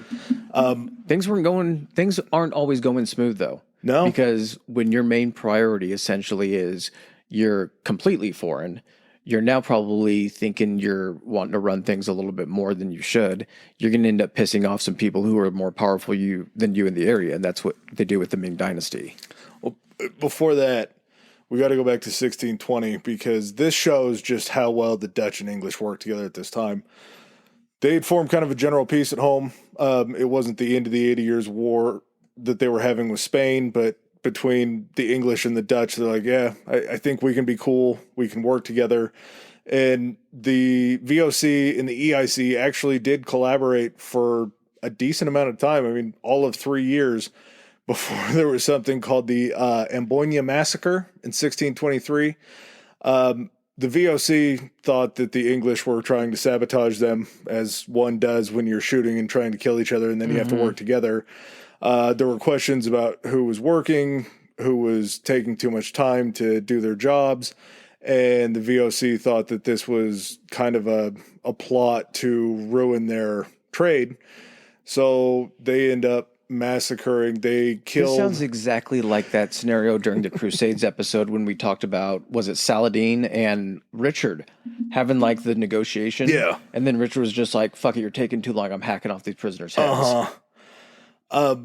There would end up being 21 people that were tortured and executed. There were, I believe it was a mixture of EIC members, Japanese and Portuguese sailors. They brought back 10 Englishmen to put them on trial for conspiracy and end up trying them and executing them. The VOC tries and executes them. Yes. Yes. And after this happens, the EIC is kind of like, shit, this isn't a game we want to be playing. These guys aren't messing around. Even though us in the Netherlands are cool, these guys are kind of their own entity and run by their own rules. Well, here's the thing, too. The British just got done fighting. They still have to consolidate. They still have to worry about like rebuilding after a war. And they had that little bit of a lull. The Dutch are still the VOC is still cranking out ships. They're not going to beat them in a numbers game, especially if they're coming into somewhere where it's already been established even more so than the Portuguese did. They have all of these, I don't want to say relationships, but that's what it kind of boils down to, of telling these areas that they're working with, hey, you know, if the British come in here and kick us out, they're going to take over all of this area. You guys have heard about the British, right? So it's kind of difficult at this point for the British to really kind of have that confidence that they can go in and kind of boot them out at this point. Well, it was so much of these collaboration efforts that were going on. They finally realized, like, we can't collaborate with these guys. We can't even work with them. What makes us think that we can work around them? It's just a bad call to make. As Chris was talking about, silver and Japanese copper were very good tender with the Mughal Empire in India and the Qing Dynasty in China. You also, this just kind of clicked in. Sorry to interrupt you. No, you're good. This was also at a time, too, the British first settled in America in 1607. So this wasn't where their full attention was either. They were still, sending people over to actually establish those colonies, and they had to have naval presence over there in order to ship those people over there and then also keep them protected. Yeah. So they're having to split their attention in that sense, and that's probably why because also, even if you're the EIC, you're looking at that area and you're like, oh, we have a British presence over there. What's over there that we can snatch up too? Where we're not competing with anyone. Like, there might not be anyone over there that we can, this is still a relatively undiscovered area or unclaimed area. So I think that also probably was a little bit of the driving force of being like, we'd have to dedicate a lot to try to make a dent here over in Indonesia. Yeah, the juice just isn't worth the squeeze at this point. We're not in a position to where we could make this a good venture. Mm-hmm. A lot of the things that they also kind of passed between Asia and Japan were these shared technologies just back and forth, but also they were dropping off missionaries. They were sharing religions with the Far East. So this Calvinism that started this war that they had between Spain and the Netherlands, they're just like, yeah, well, I mean, religion was a big deal over there. Maybe it's not going to be a big deal over here. You guys love our gold and silver, right? We got something that we think is better than gold and silver. It's our religion. Jesus Christ. Jesus Christ, and we think you guys are going to be crazy about him too. So we brought over a bunch of people who will talk to you about him. You got to think they're like, is Jesus made of precious metal? And like, no. Okay, why do we need him then? What's the point? The VOC was the only European trader that Chris was talking about that was allowed to keep this port in Japan, which is such a huge advantage to have because nobody else is touching that. You start to see things go south because as the Qing transfer into the Ming dynasty, they would end up closing trade with the Dutch. And basically the Dutch were like, shit, you guys don't want to trade with us. Not the Dutch, the VOC. Oh, the VOC, sorry. The VOC. Yeah, that's been a split that I've been trying to separate. It's crazy because it technically is a completely separate entity. Yeah. It just gets to fly the Dutch flag with its name on it. Yeah, it's like they're BlackRock almost. They're like private contractors. Yeah. So after the Ming dynasty closes trade, they're like, well, shit, we need to get back in there. Let's try maybe a military option to open this trade back up. And they were pretty swiftly defeated in the Penghu Islands. They were forced out of Taiwan in 1624. They ended up in 1633. They would lose to the Chinese again at Laolu Bay. This is like, I made this comparison to you the other day. This is like Pepsi having its own like military arm and literally trying to like invade a country. They outran Coke and they were trying to invade Fanta. Yeah. It's just, yeah, dude, this was a private company that was trying to take on China. Yeah. What are you doing? So these losses aren't terribly surprising. So they would end up, I think I said this wrong. They lost in the Penghu Islands. They were forced all the way back to Taiwan in 1624. 1633, they lose again, like I said, in Laolu Bay. Then the Nguyen Lords defeated the VOC in 1643. Then just another big win. The Cambodians defeat the VOC in the Cambodian-Dutch War, which, funny, they defeated the VOC, but it was the Cambodian-Dutch War in 1643 along the Mekong River. So, hold on. Oh, we got more? Oh, no. Not going on there. So back in 1625, because essentially Adam going through kind of their defeats and where they're getting beat, it's easier to kind of group that kind of stuff together. Yeah. So going back to 1625, on the other side of the Atlantic. Oh, yes. You get the founding of New Amsterdam. Now, it wasn't just that the English had gotten everywhere. Like if you listen to our, not only the Louisiana Purchase episode, but we might have talked about it during the Revolution. We kind of talk about how the U.S. ended up getting parsed up and how like the French were up in the north, but also in the south, and then the British were along the coast. You also had the Netherlands kind of getting a piece of the pie. You had a guy come over named Henry Hudson, and Hudson River Valley, all of that named after Henry Hudson.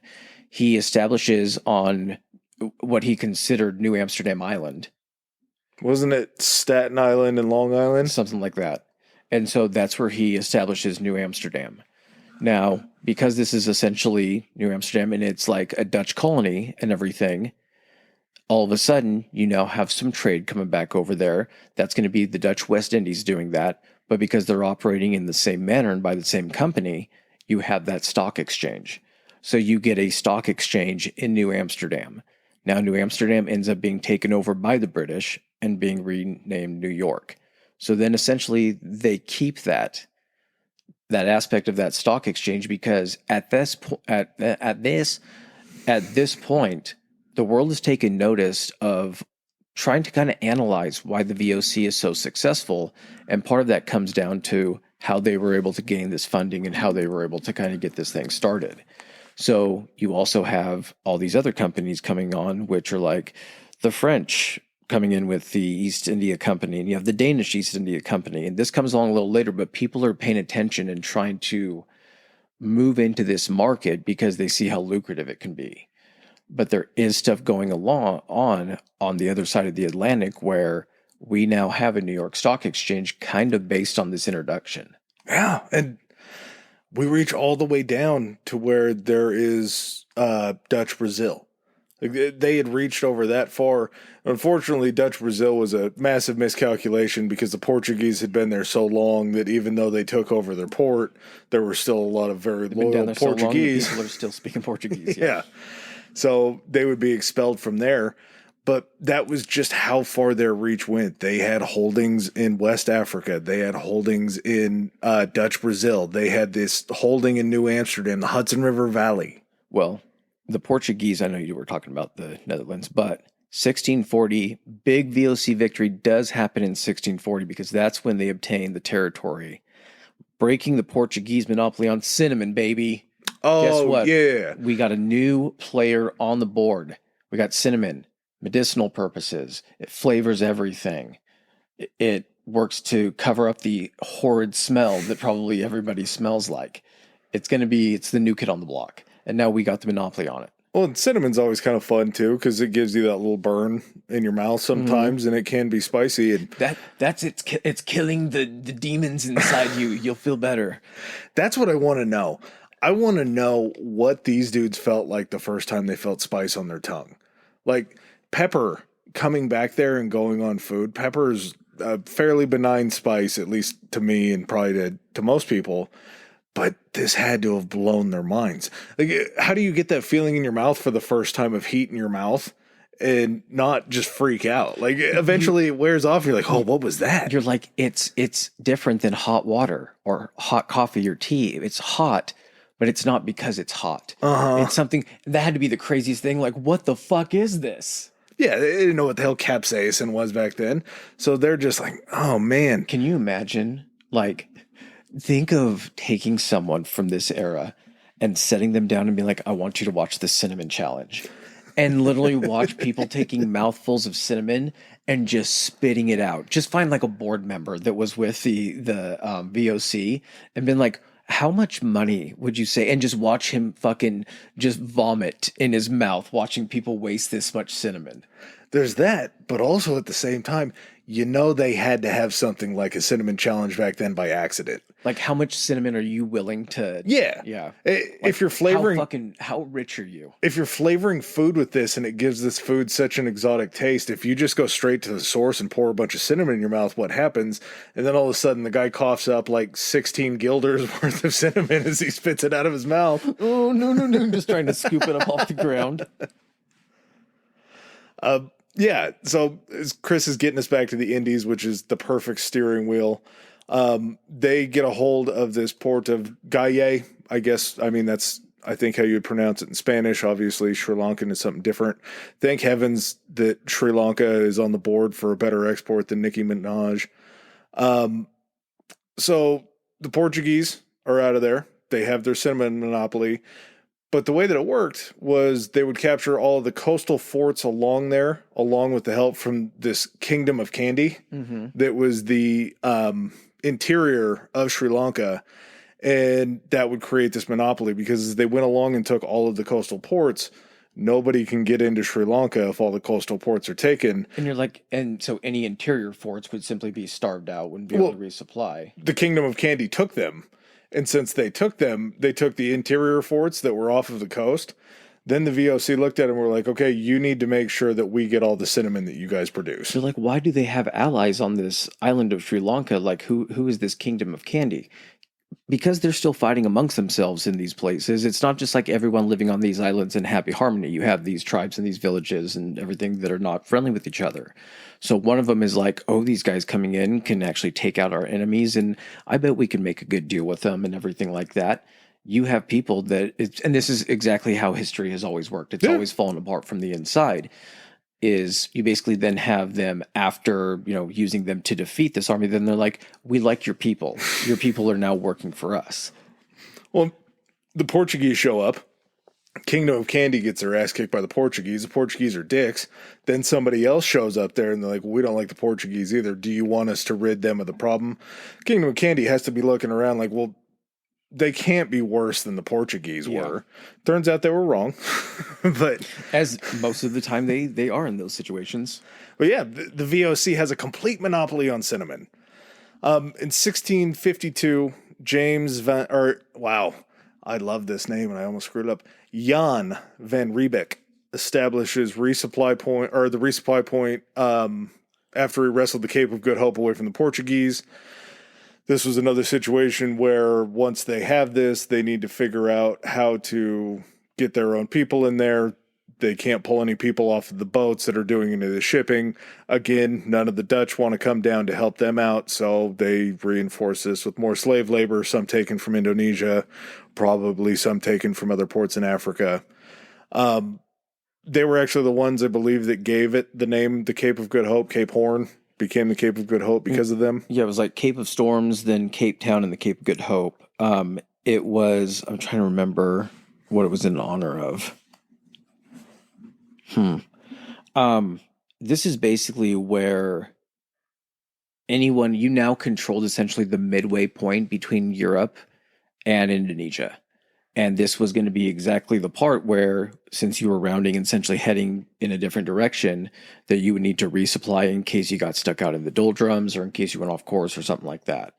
Well, because the VOC now control this, they are letting non-VOC ships actually kind of like use the facilities and come in, but they're just charging them out the ass. They're marking it up huge, but they realize, again, they're a fucking business. This isn't like country. They're establishing the fact that they're really not they are loyal to the Netherlands, but they're willing to be like, oh yeah, your money's good here. Like everything spends. Well, you show up and it's like, who is this land claim for? The VOC. What country is the VOC? It's not a country. It's a company. Mm-hmm. Where are you from? The Netherlands. What? How the fuck did this happen? Yeah, what's going on here? So this is also serving as a huge advantage for the VOC. Not only are they making money here, but they're also able to increase their rates of success for keeping crew alive. They're also being able to resupply as far as like if they need to only ship something a certain distance and wait for more ships to come in. I mean, this place is essentially like a safe haven, someplace completely under their control at the midway point where it's easy to just shuttle things back and forth now at this point. There's so much less risk. Well, it's mind-blowing to say some of these places they had forts in the 1600s. They'd established forts beyond what we had already talked about in Persia, Malacca, Siam, Bengal, and Taiwan. So all of these major cities they're doing trading with. And again, this isn't a country-to-country trade. This is a private company trading with these massive cities inside of these empires. They would end up finally getting expelled from Taiwan in 1662, probably for some hijinks. I'm trying to think about that. Like, this is like Google. Yeah. The country of Google. Yeah. Exactly. Except for they're not worth as much as the VOC was worth. 1663, the Penang Treaty allows a trading post in Sumatra. They gain this trading post in exchange for support in overthrowing the Aceh Sultanate that was there before.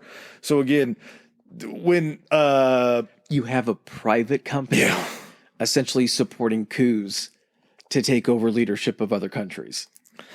And this was all in the plans because we talked about that commander that was over there that was talking about playing a part in these East Asian politics. And that's all you have to do is you have to go to these places where there's been a revolt, where there is a ruling party that people don't like. Or that's not favorable toward you. Yeah. This is very American in that way. Parsing it that way. But they're not just involved in trade. They're involved in political coups in overthrowing these massive places. So it's a situation where trade is a big part of what they're doing. It's the majority. It's the lion's share.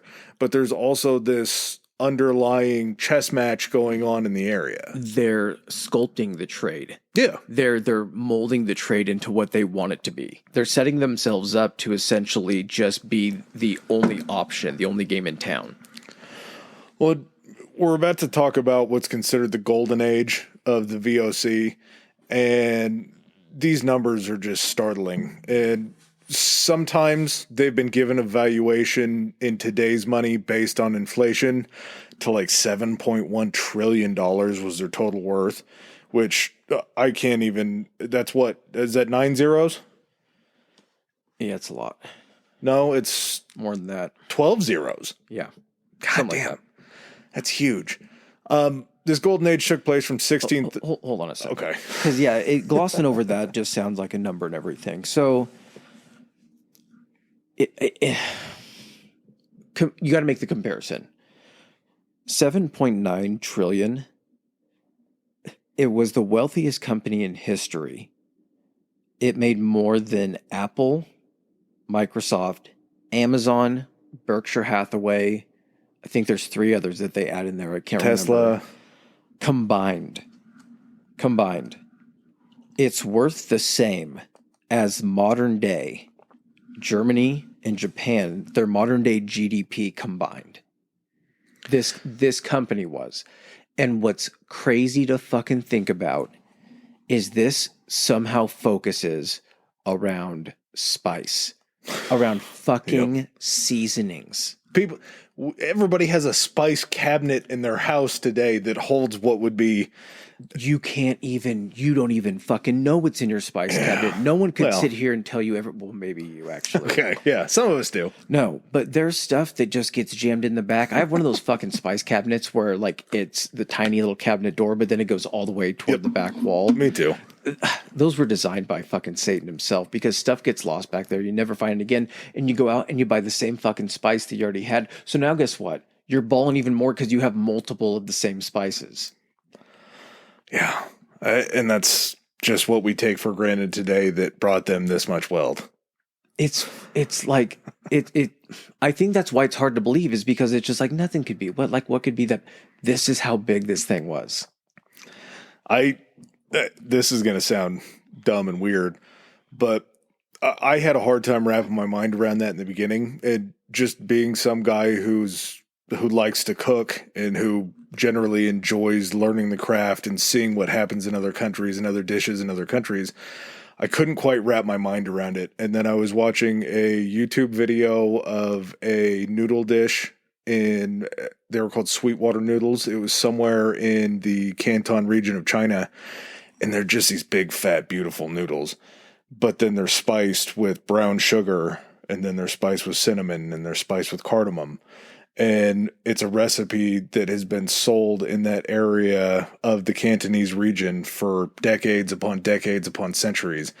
And when you see that, and you see that it's still something that had staying power today, you realize just how valuable those spices were, because that was kind of like the base for an entire cuisine was built out of these spices that were brought in, and eventually they would be grown in China and these other places. But it forms the entire culinary palette of a country.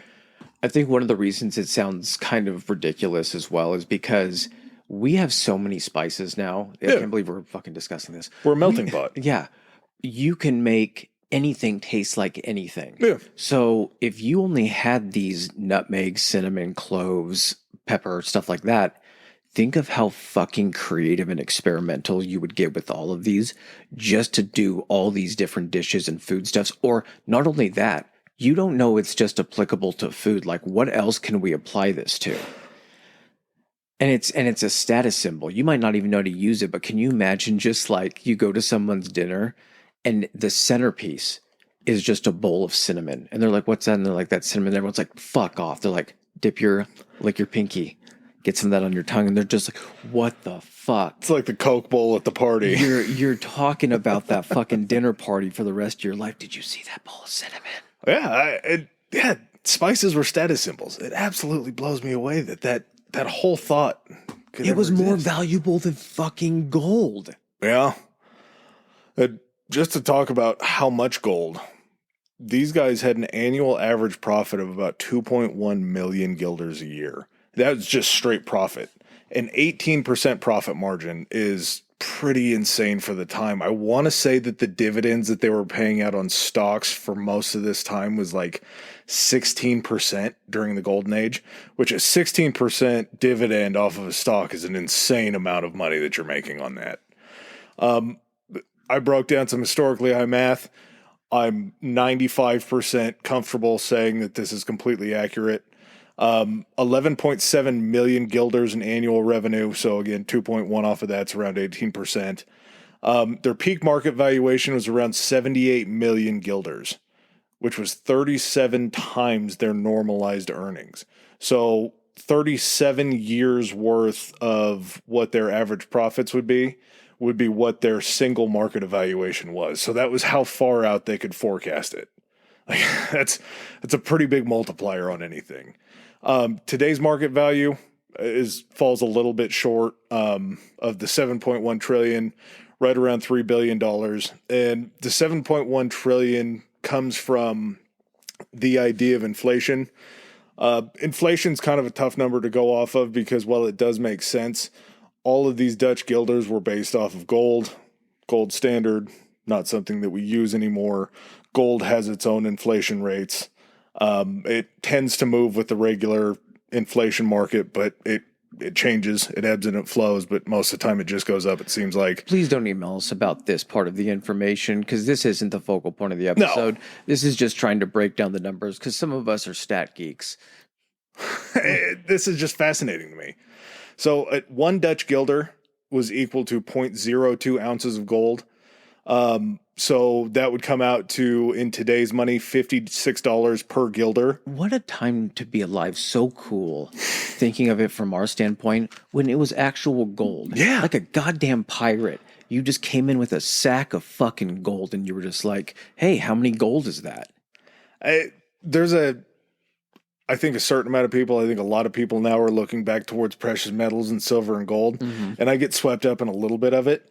And whenever if I were to have $100 bill in one hand and $100 worth of gold in the other hand, the $100 worth of gold feels so much cooler. Oh yeah. It feels so much more important to have.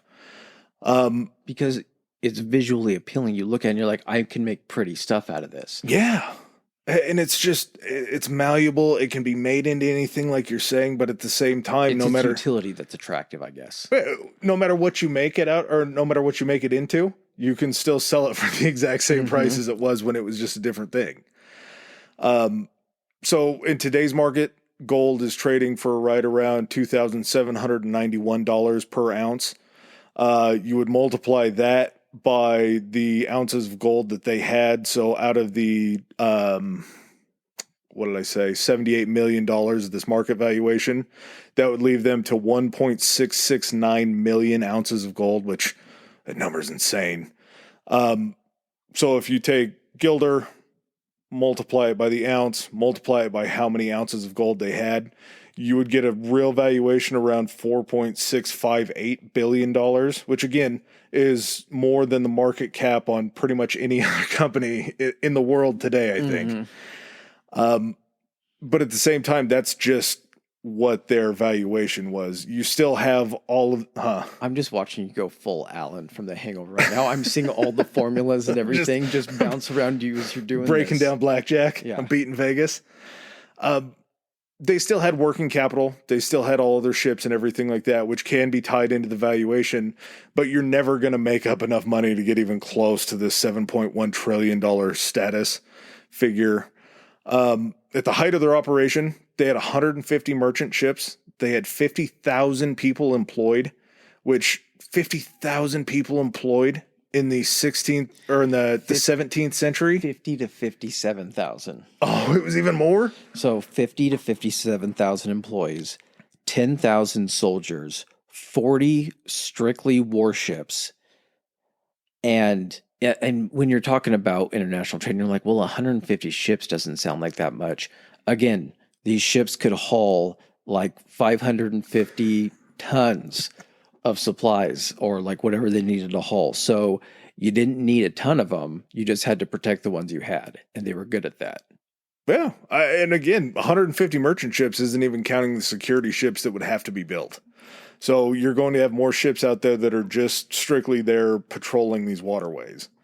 Like I said earlier, part of the way that I kind of figured out that valuation through a couple different articles, I mentioned it earlier. In the 17th century, an outdoor laborer would earn about 300 guilders a year. Mm-hmm. And if you do that by inflation, they would be making like $270,000 a year in U.S. currency.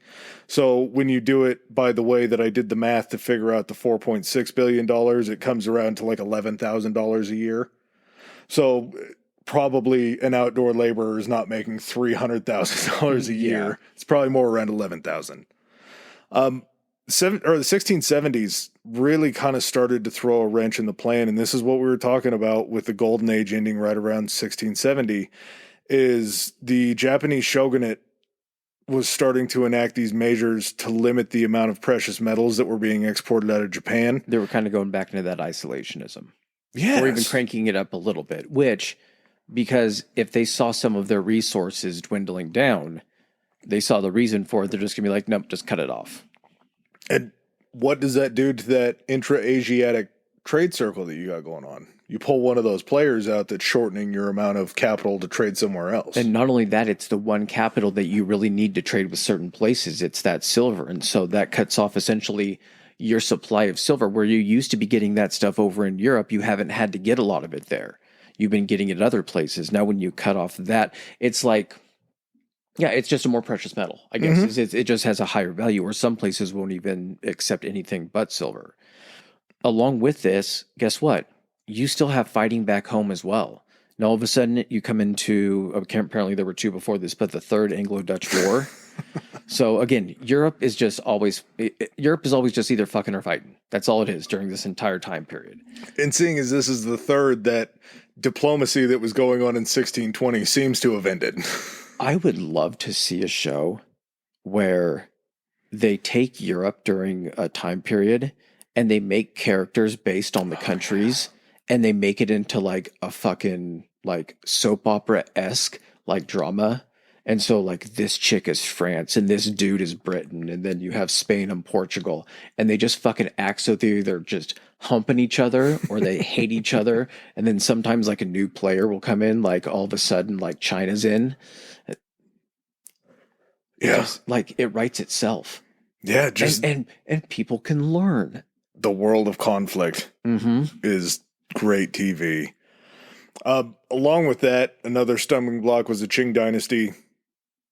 When we were talking about, they kind of cut everything off. All the export of Chinese silk to the VOC was taken away as well. They would supplement that. I believe it was Indian silks that they were trading after that. I'm sure they had smuggled silkworms out, so there was another... That happened pretty early on, I thought. Yeah. Well, it happened with the Byzantines, and I'm sure it happened in India too. In 1685...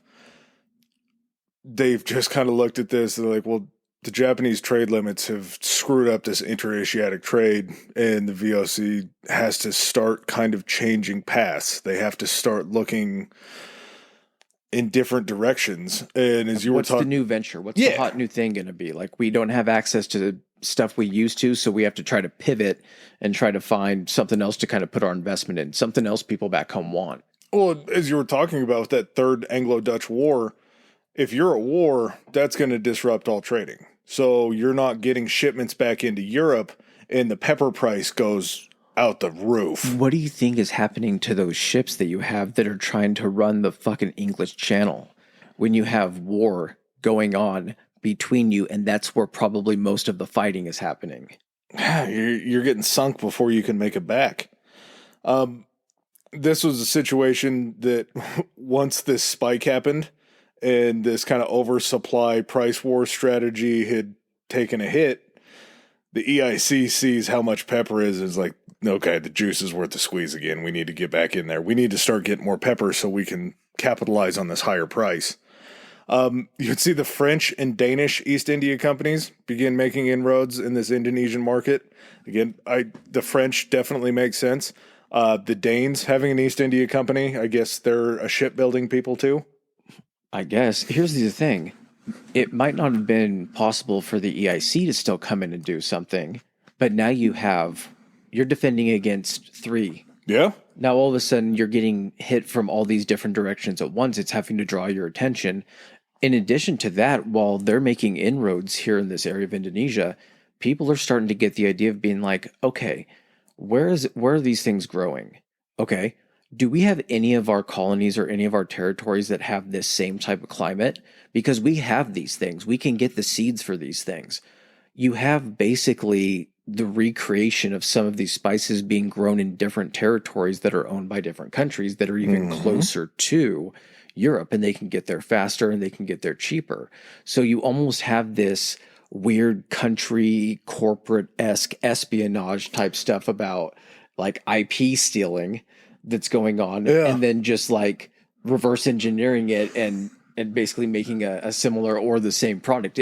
You couldn't copyright fucking pepper. You couldn't copyright cinnamon. Nope. No. And who would have fucking cared? It was a country against a company. They're like, fuck you. What are you're going to bring war with your company? Uh-huh. Oh, you have 10,000 soldiers. You have 40 warships. Okay. Well, this is where they found out the harsh lesson that this need for military security to try to keep these markets monopolized, to try to keep these pepper prices kind of where they were, wasn't worth the cost of this added security, because you can't stop everybody. So the more flow that this gets back to the market, the lower the price is. So even though you're still getting back to market, your price is so low that it's not worth the cost of adding the security to try to keep a hold of the market. It's the sperm and the egg. Yeah. So you have the egg, which is essentially the VOC, and you used to have just the one sperm trying to get in. It was like, hey, and the egg was like, you're not getting in, and that was the EIC. Then all of a sudden you get all these other East India companies coming in, and the egg's like, what the fuck? And you're just getting fucking poked, and one of them's going to get in, and once one of them gets in, probably some other ones are going to get in. I know the last thing you thought during a VOC episode was Professor Chris talking the birds and the bees, but it's a perfect example. It truly is. 1710, they would sign the Zamorin Treaty, which, again, is so bad. Because treaties aren't worth shit. They signed this basically forcing the Sri Lankan people into this exclusive trade deal with the VOC. And it was an attempt to, if they could get this treaty signed, they wouldn't have to have as many security forces there because they had to deal with these people. Well, when you have the EIC knocking on the door, you have the French knocking on the door, you have the Danes knocking on the door to try to get a hold of this market. Eventually, all money spends the same, right? So strategically, you're trying to essentially push your presence further to the west because, again, everyone's kind of trying to hug the coast. Yeah.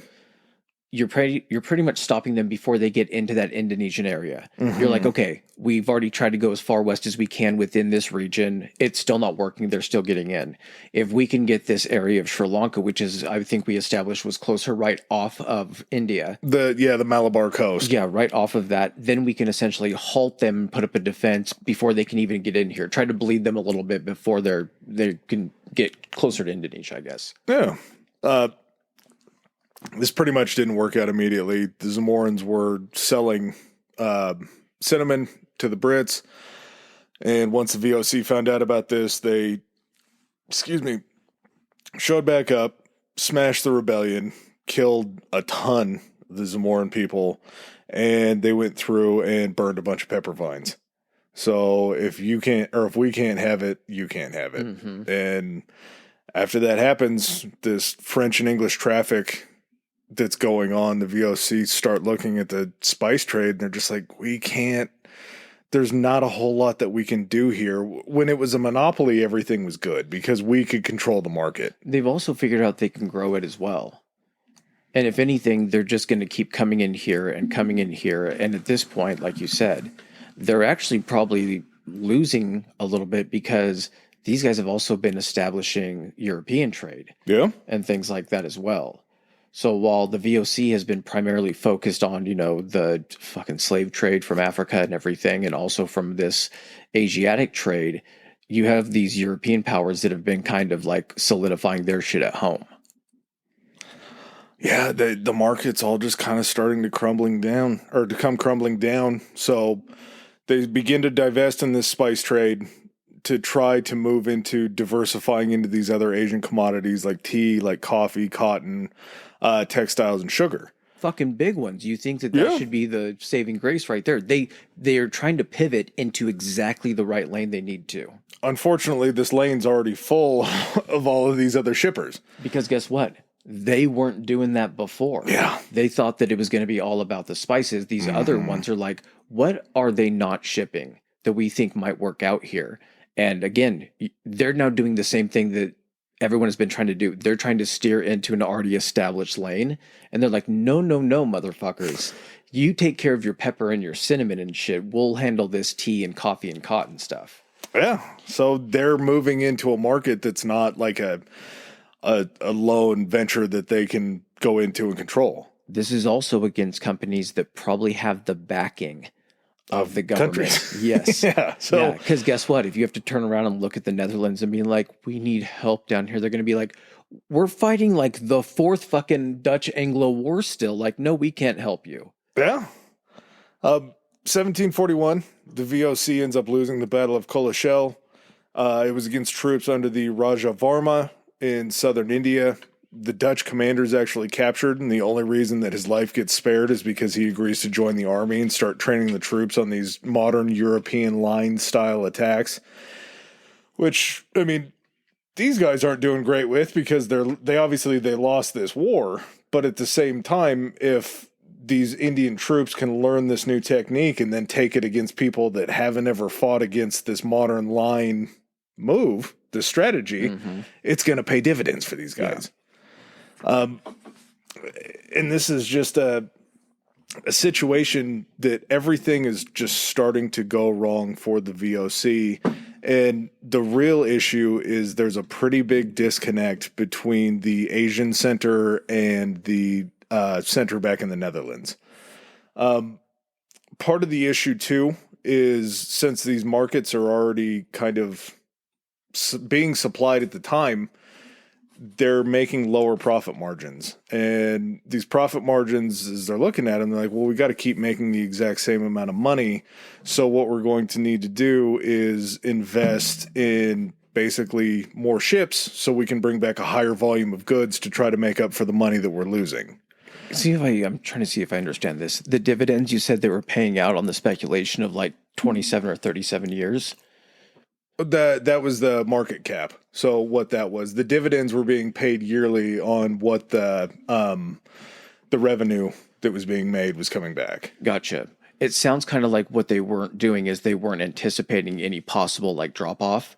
So they were just issuing out as much possible revenue as possible without trying to have anything essentially to dip into for emergency. So if it went bad, there was no recovery. Well, and part of the reason that it really screwed them was continuing to pay off these super high dividends means that that's eating into the money that you have to try to reinvest into the company to continue building new ships, to bring in more people, to build up this security.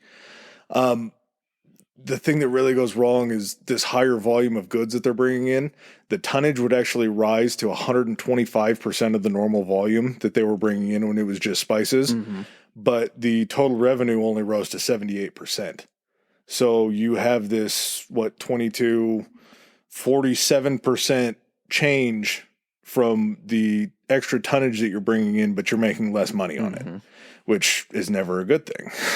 And it only continues to eat away at the little bits of money that they're making. They're working harder to make basically less money than they used to. Yeah. And it's just because they're trading in commodities that everybody else is already in on. They're basically trying to expand during a time when they should be doing like reduction. Yeah, or just kind of looking into maybe focusing on one of these commodities markets and trying to do not it the better slave than everybody one. else. Like if you're going to no, not the like slave hopefully one. not that one. Yeah. So Which you know it would be. probably that'd be the first thing they go to. This European taste for these Asian goods began to change at the turn of the 18th century. You still have like tea's obviously huge, coffee's obviously huge. The other thing that they were looking at was interest rates were very, very low in the Netherlands. And what that did was it allowed the VOC to finance more expeditions into new markets without having to pay more in these higher interest rates so they could expand their fleet basically at a cheaper rate. Now, this becomes an issue, and it was something that I pointed out to you earlier before the episode. that's the most fascinating thing of all time, because this was one of the most successful companies based upon how much money they made. Too big to fail. Yeah. So instead of... Oh my God, this is the original Too Big to Fail. True, except for they definitely did. Instead of doing what they did initially when they released this initial purchase offer to build up this this capital to build this company, instead of doing a new offering and just offering more shares out to more people to be able to buy in to increase this capital to do it, they were so concerned about the stakes being diluted.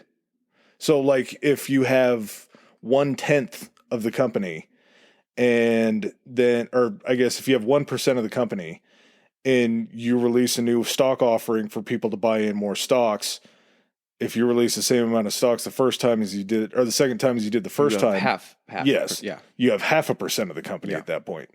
It was more important for them to keep their positions where they were, that they were willing to take on debt through loans and financing. Because the people making those decisions were the people that had the most invested in the most stock in the company. Exactly. So it would be the majority of their shares would be the ones being diluted. Mm-hmm. And they wanted to hold that power because these dividends were still being paid. Board of directors have been doing it since the fucking ancient times. Well, technically not the ancient times. Yeah. And that's the competition in these new markets just basically caused volatility to go nuts on all these goods. And the going rate for goods in Europe begins lowering their profit margins even further than they were after it only rose to 78% by trying to bring in more and more and more. And all of a sudden, they start to over-leverage themselves with this lending capital. So they are starting to dip more into trying to finance these things. The money coming in is less. They're financing more money. They kind of start to get sideways.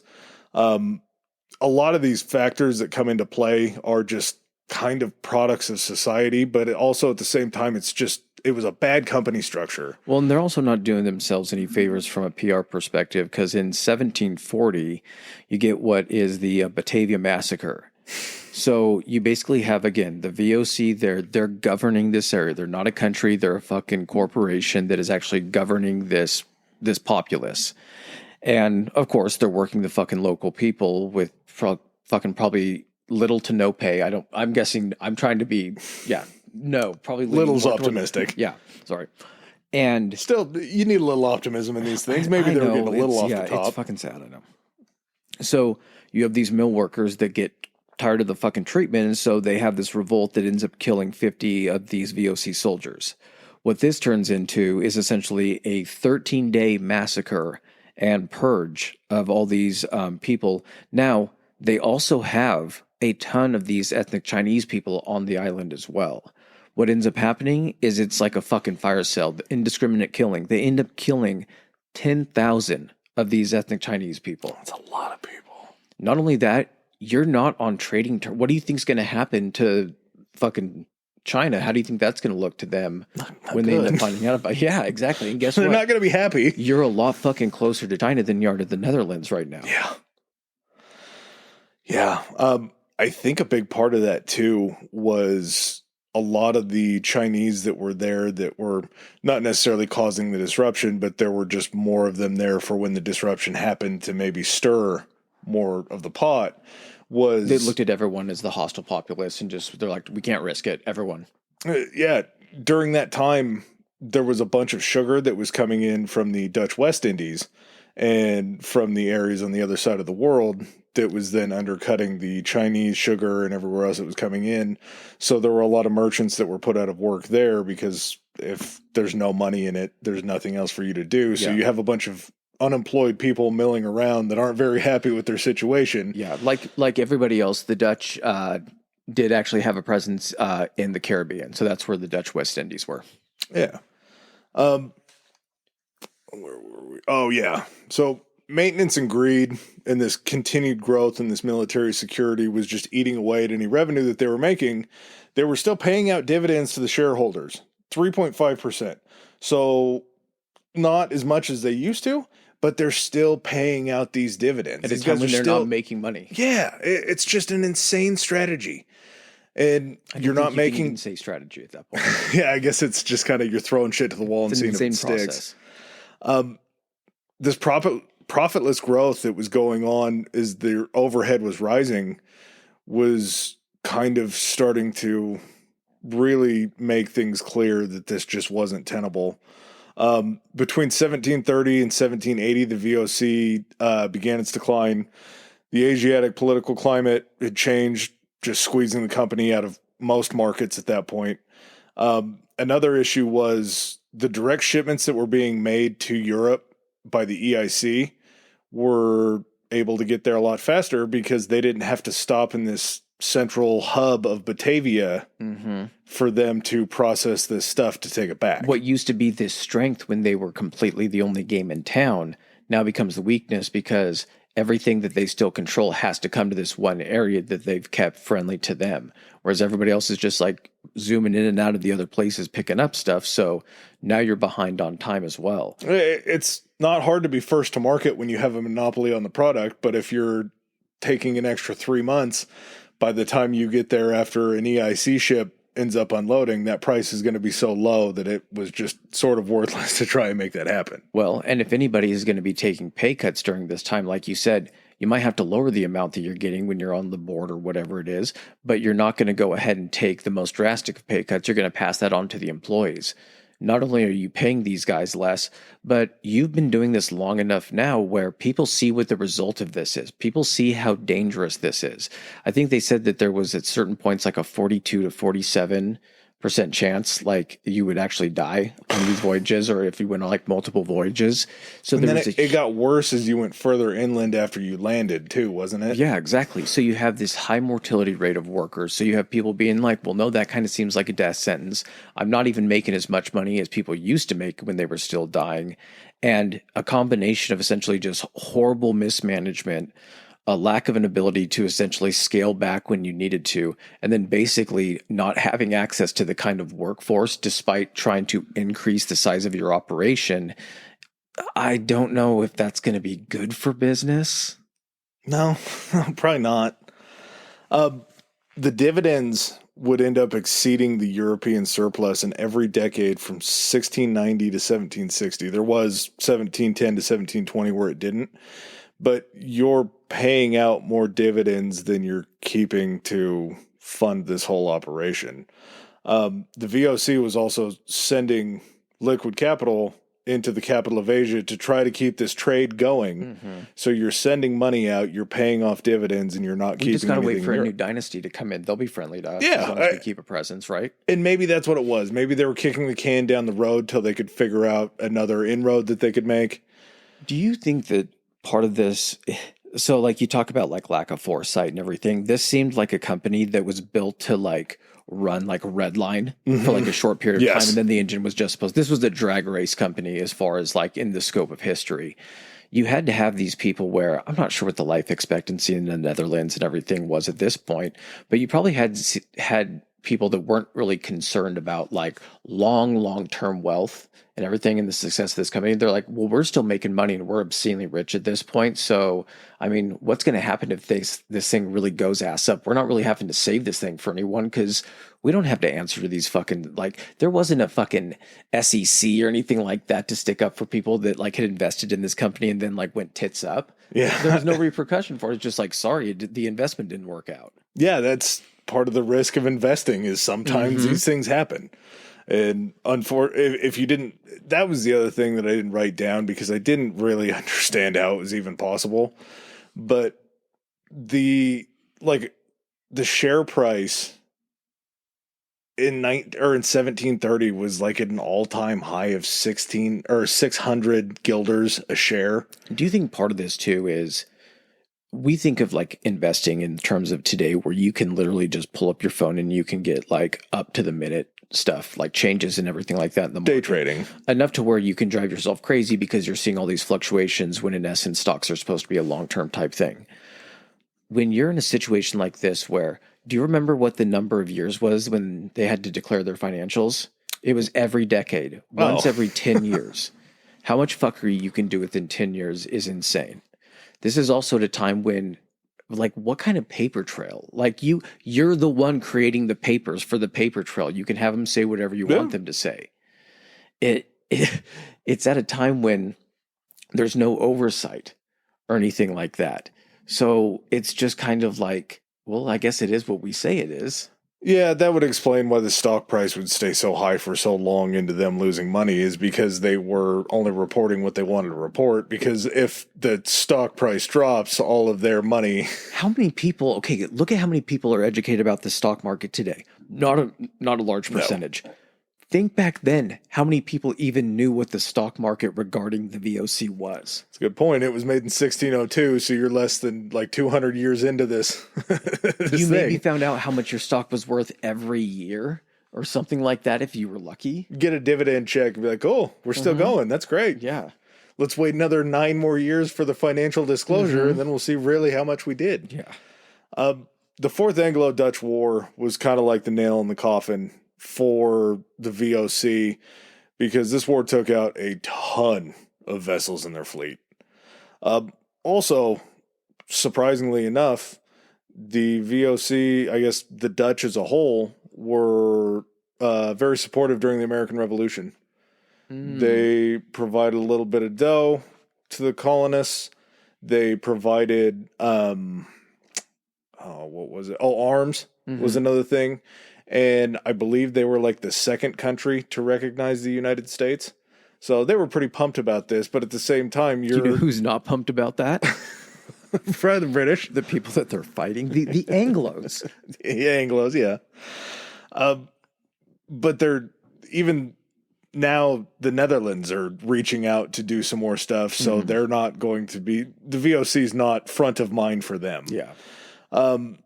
To replace all these ships, they're just not going to be able to do it to make any more money after that. And they can't even make money with the ships they have. Yeah. So they're just going to replace ships that aren't going to make money. Yep. Eventually, in 1796, the entire VOC board is sacked.